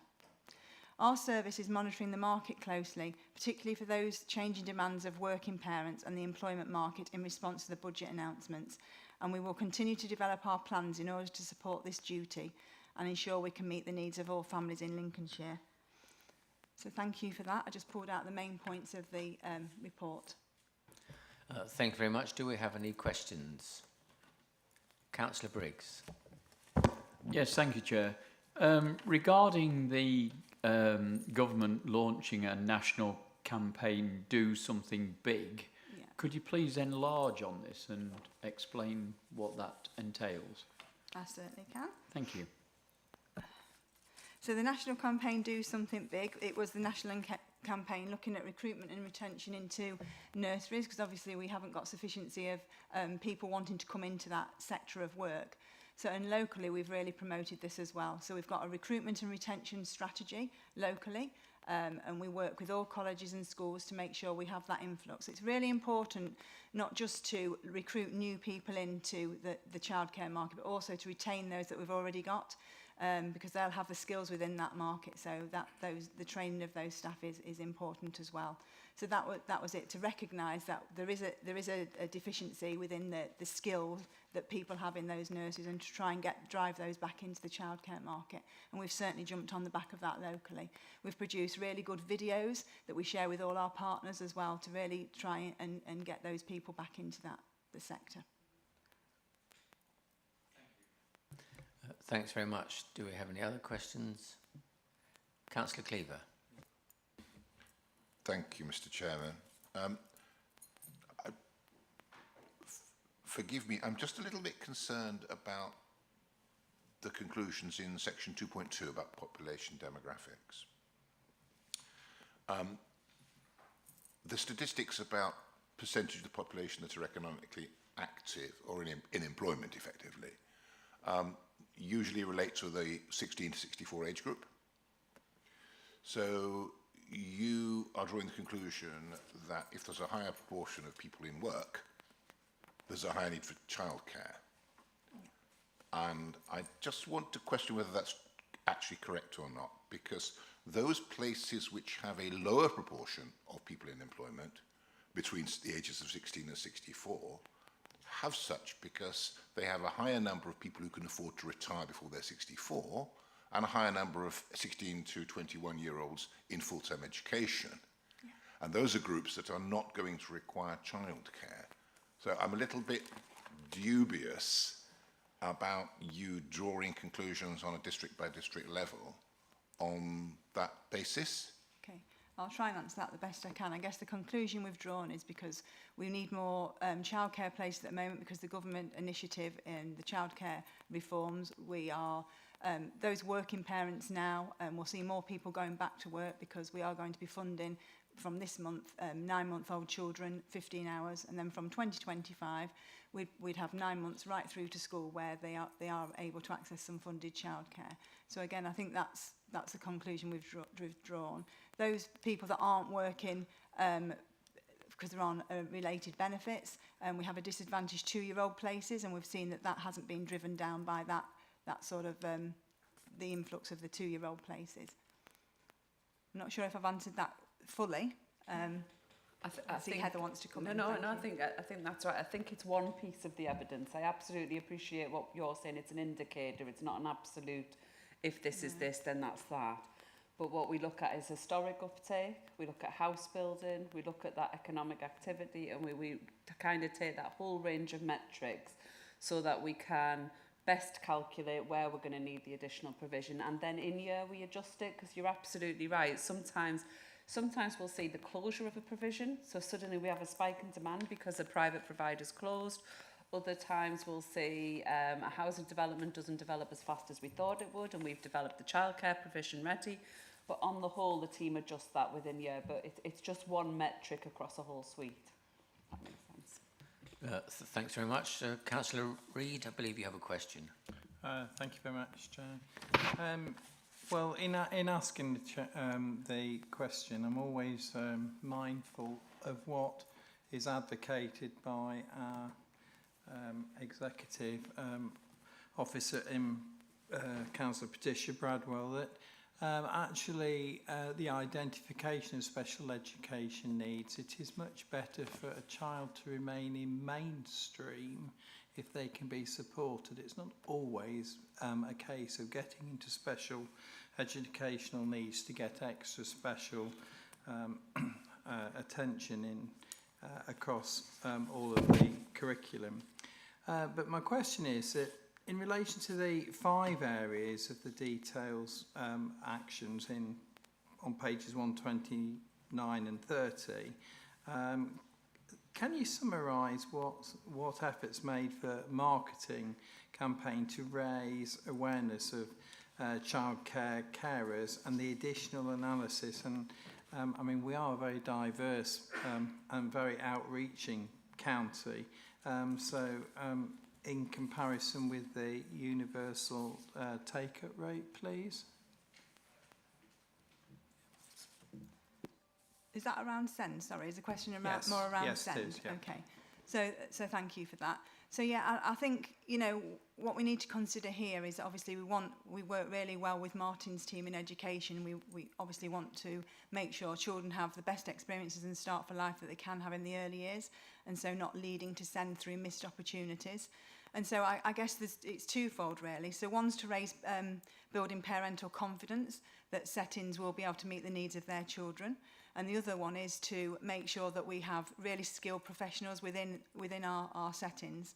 So we do equip settings with the skills that they need. We have a really big suite of support that we do. We have our resource with our early years specialist teachers out in the localities. They cover the area Senko model, so they really support those Senkos in settings. With parenting and trying to support those from with their children, supporting them with their parenting, that's all really entwined with the Revised Start for Life offer. So within our Revised Start for Life offer, we work really hand in hand with health. So we pick up and identify some of those issues early. We have one-to-one parenting programs, and we have the early years practitioners, which are out in the localities, and they're supporting parents one-to-one within our children's centres and family hubs. And so, again, there's a really wide offer there to really support the SEND agenda from a really, really young age. Thanks very much. Do we have any further questions or comments from members? Oh, yes. Councillor Armiger. The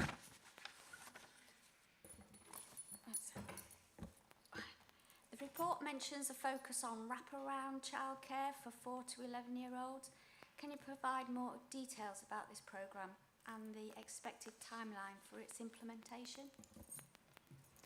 Okay, thank you. So the National Wraparound Childcare Programme is a national wraparound childcare programme. So we're looking at our primary schools.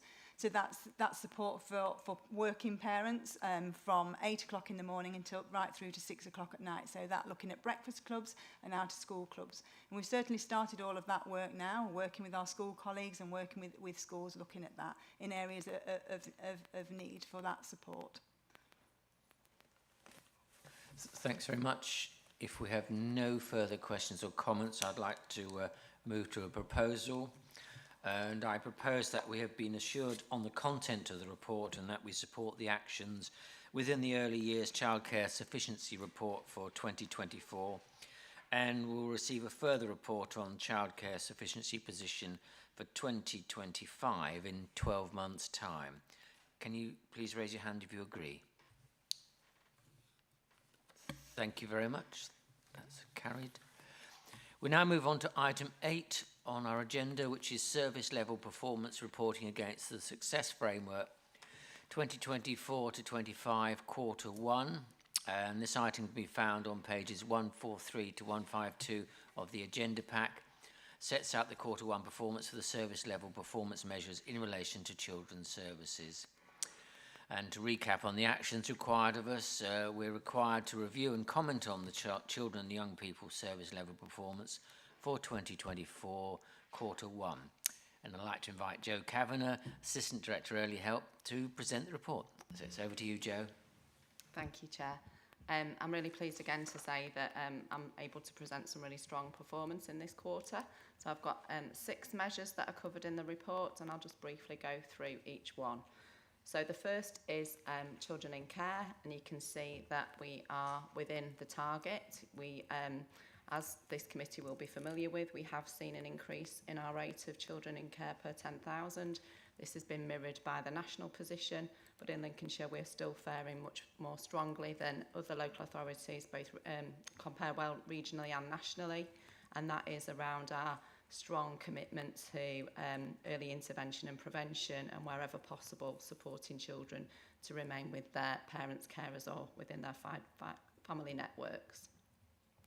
In relation to the second measure around children on a child protection plan, And again, this is a figure that is within target in terms of the numbers in Q1.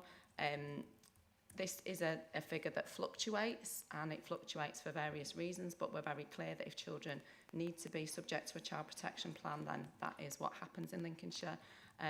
We are really clear in reviewing the numbers of children on a child protection plan to make sure that everything is being done to support them and their parents. And we do have some fluctuation, and often that can be around a small number of families where there are large sibling groups. In terms of the third measure, again, you'll see in the narrative, whilst we are within our target, sometimes it can be simply one set of proceedings that impacts on this measure. We're very, very strongly committed to, wherever possible, getting adoptive placements for our children. And so you can see in the narrative within this quarter, there was one set of proceedings that lasted longer, so it took us outside of timescales, but that was absolutely the right thing to do for those children in terms of securing them an adoptive placement. So we're very tenacious and don't give up in terms of that when it's appropriate for the children. In the next, you'll see again, within target, and there are some national challenges around a shortage of adoptive parents. However, we're still doing well in Lincolnshire, and our performance is strong in terms of that measure.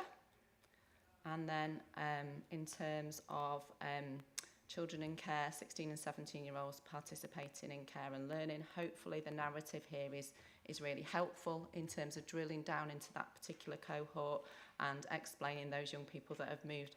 We've got one example of a young person that's moved into care very recently and didn't have a place at that point, and working really hard to secure one.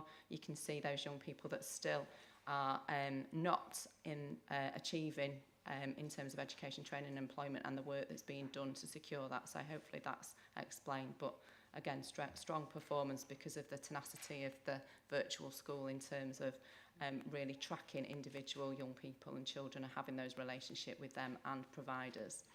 And then finally, in terms of children in care leavers in suitable accommodation, again, within target, we do have a small number of young people that aren't in suitable accommodation. And again, the service is working really closely with those individuals. And of course, we have a small number of young people who are unfortunately in custody, which means that's automatically classified as unsuitable. Okay, if I've got any questions, I'm happy to take them. Thank you very much. Do we have any questions? If not, I'll just kick off with a question. On pages 146 to 147, the two adopted family measures mentioned about the impact of the national shortage of adopted parents. What's the council doing to address this shortage and to promote the need for actually more adoptive families? Okay, so I can tell you what we're doing. We're doing a lot of work both in Lincolnshire and regionally with our regional colleagues around adoption in terms of promoting adoption as something really positive. We've got an individual who has a marketing background who's really been successful in securing some different approaches to securing adopters. And we also work really hard with our foster carers. So some foster carers have a foster to adopt approach. So they make decisions to secure permanence for children that have been placed with them initially as foster carers. So lots of work being done, which I think is why we're in such a strong place in terms of that measure. So, thanks very much. Do we have any further questions? Councillor Armiger and then Councillor Whittington. So while the number of children in care is below the national average, it has recently increased. Can you elaborate on the reasons behind this increase, particularly regarding to unaccompanied asylum-seeking children? Yeah, I can do. So this is something that's been seen nationally across the country in terms of an increase in children in care, and it's for a whole raft of different reasons. I think in Lincolnshire, the National Transfer Scheme and that mandated scheme has had an impact on our numbers. So you will know in terms of the summary that's in there, we originally had lower numbers, and until we reach our maximum, and I'm trying to find the figure in front of me, our numbers will probably continue to go up.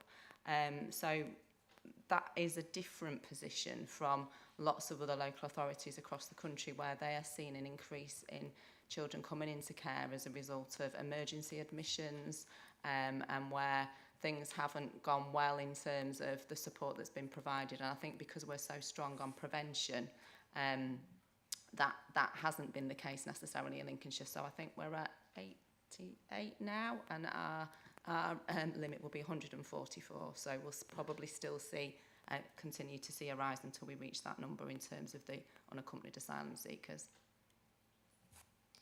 Thanks very much. And Councillor Whittington? Thanks, Mr. Chairman. Thanks Joe. Thanks Joe for the report, which I think is a very, very positive report. Actually, when you look at sort of the tables, when we compare ourselves with our statistical neighbours, we are doing really, really well in comparison to them. Just around the adoption figures, obviously, I've asked this question before historically because I know post-COVID there were a number of issues with. We had a backlog of care proceedings to get the orders in place. I'm guessing from the way the numbers are now looking that we've kind of worked our way through all of that and we're back on sort of normal service now. But as somebody who's had the experience of adopting from Lincolnshire, it is a very rewarding yet challenging experience. So anything you can, so I wish you well in finding more prospective adoptive parents. Thanks. Thank you, and yeah, we are really proud of the performance, and although we strongly perform, we're not complacent about that, and I think in terms of, as you say, the team do an awful lot in terms of encouraging foster carers and adopters, including a whole range of roadshows that have been taking place across the county at supermarkets and in various venues where we might find prospective carers for our children. Thanks very much. Do we have any further questions or comments? If not, I shall move to a proposal. I propose that the committee has reviewed the report and is satisfied with the children and young people service level performance for 2024 Q1, and I know comments have been noted from members on that. Can you please raise your hand if you agree with that proposal? Thank you very much. That is agreed.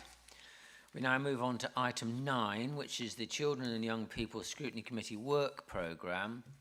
And this item sets out our work programme for 2024 to 25. The report can be found on pages 153 to 158 of the agenda pack. And as usual, the actions required of us are to review and agree the work programme as set out in the report, and to highlight for discussion any additional scrutiny activity which could be considered for inclusion in the work programme. And I'd like to invite Tracy Johnson, Senior Scrutiny Officer, to present the report. Over to you, Tracy. Thank you, Chairman. I have one amendment to the published work programme to report. The pre-decision item on the approval of the business case for the creation of a new short-stay children's home has been deferred from the 18th of October agenda to the 6th of December agenda. There's now meetings on the next agenda on the 18th of October. We have 5 items. First item is the Stay Safe Partnership, who provide preventive education to secondary schools. This was mentioned by Chris and Stacey under their presentations for the LSCP earlier. We have an update on the phase 1 now, I suppose, of the Building Communities of Specialist Provision strategy from Eileen and Dave Pennington. We received the annual report in relation to Children's Services statutory complaints from Joe and then Carolyn Knight. And then there are currently 2 exempt pre-decision reports in relation to the Minerva House project, remodelling to provide accommodation for children's services, and the education provision planning, which has come through in the past couple of years in October, and that's from Matt Clayton. Otherwise, happy to take any suggestions or questions. Thank you, Chairman. Thanks very much, Tracy. Do we have any suggestions or observations from members? No. Everyone seems content with that.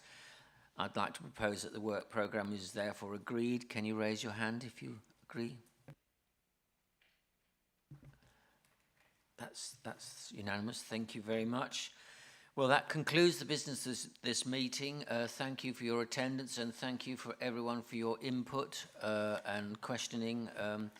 I don't think anyone can say that we don't scrutinise things thoroughly in this committee. Thank you very much. See you at the next meeting.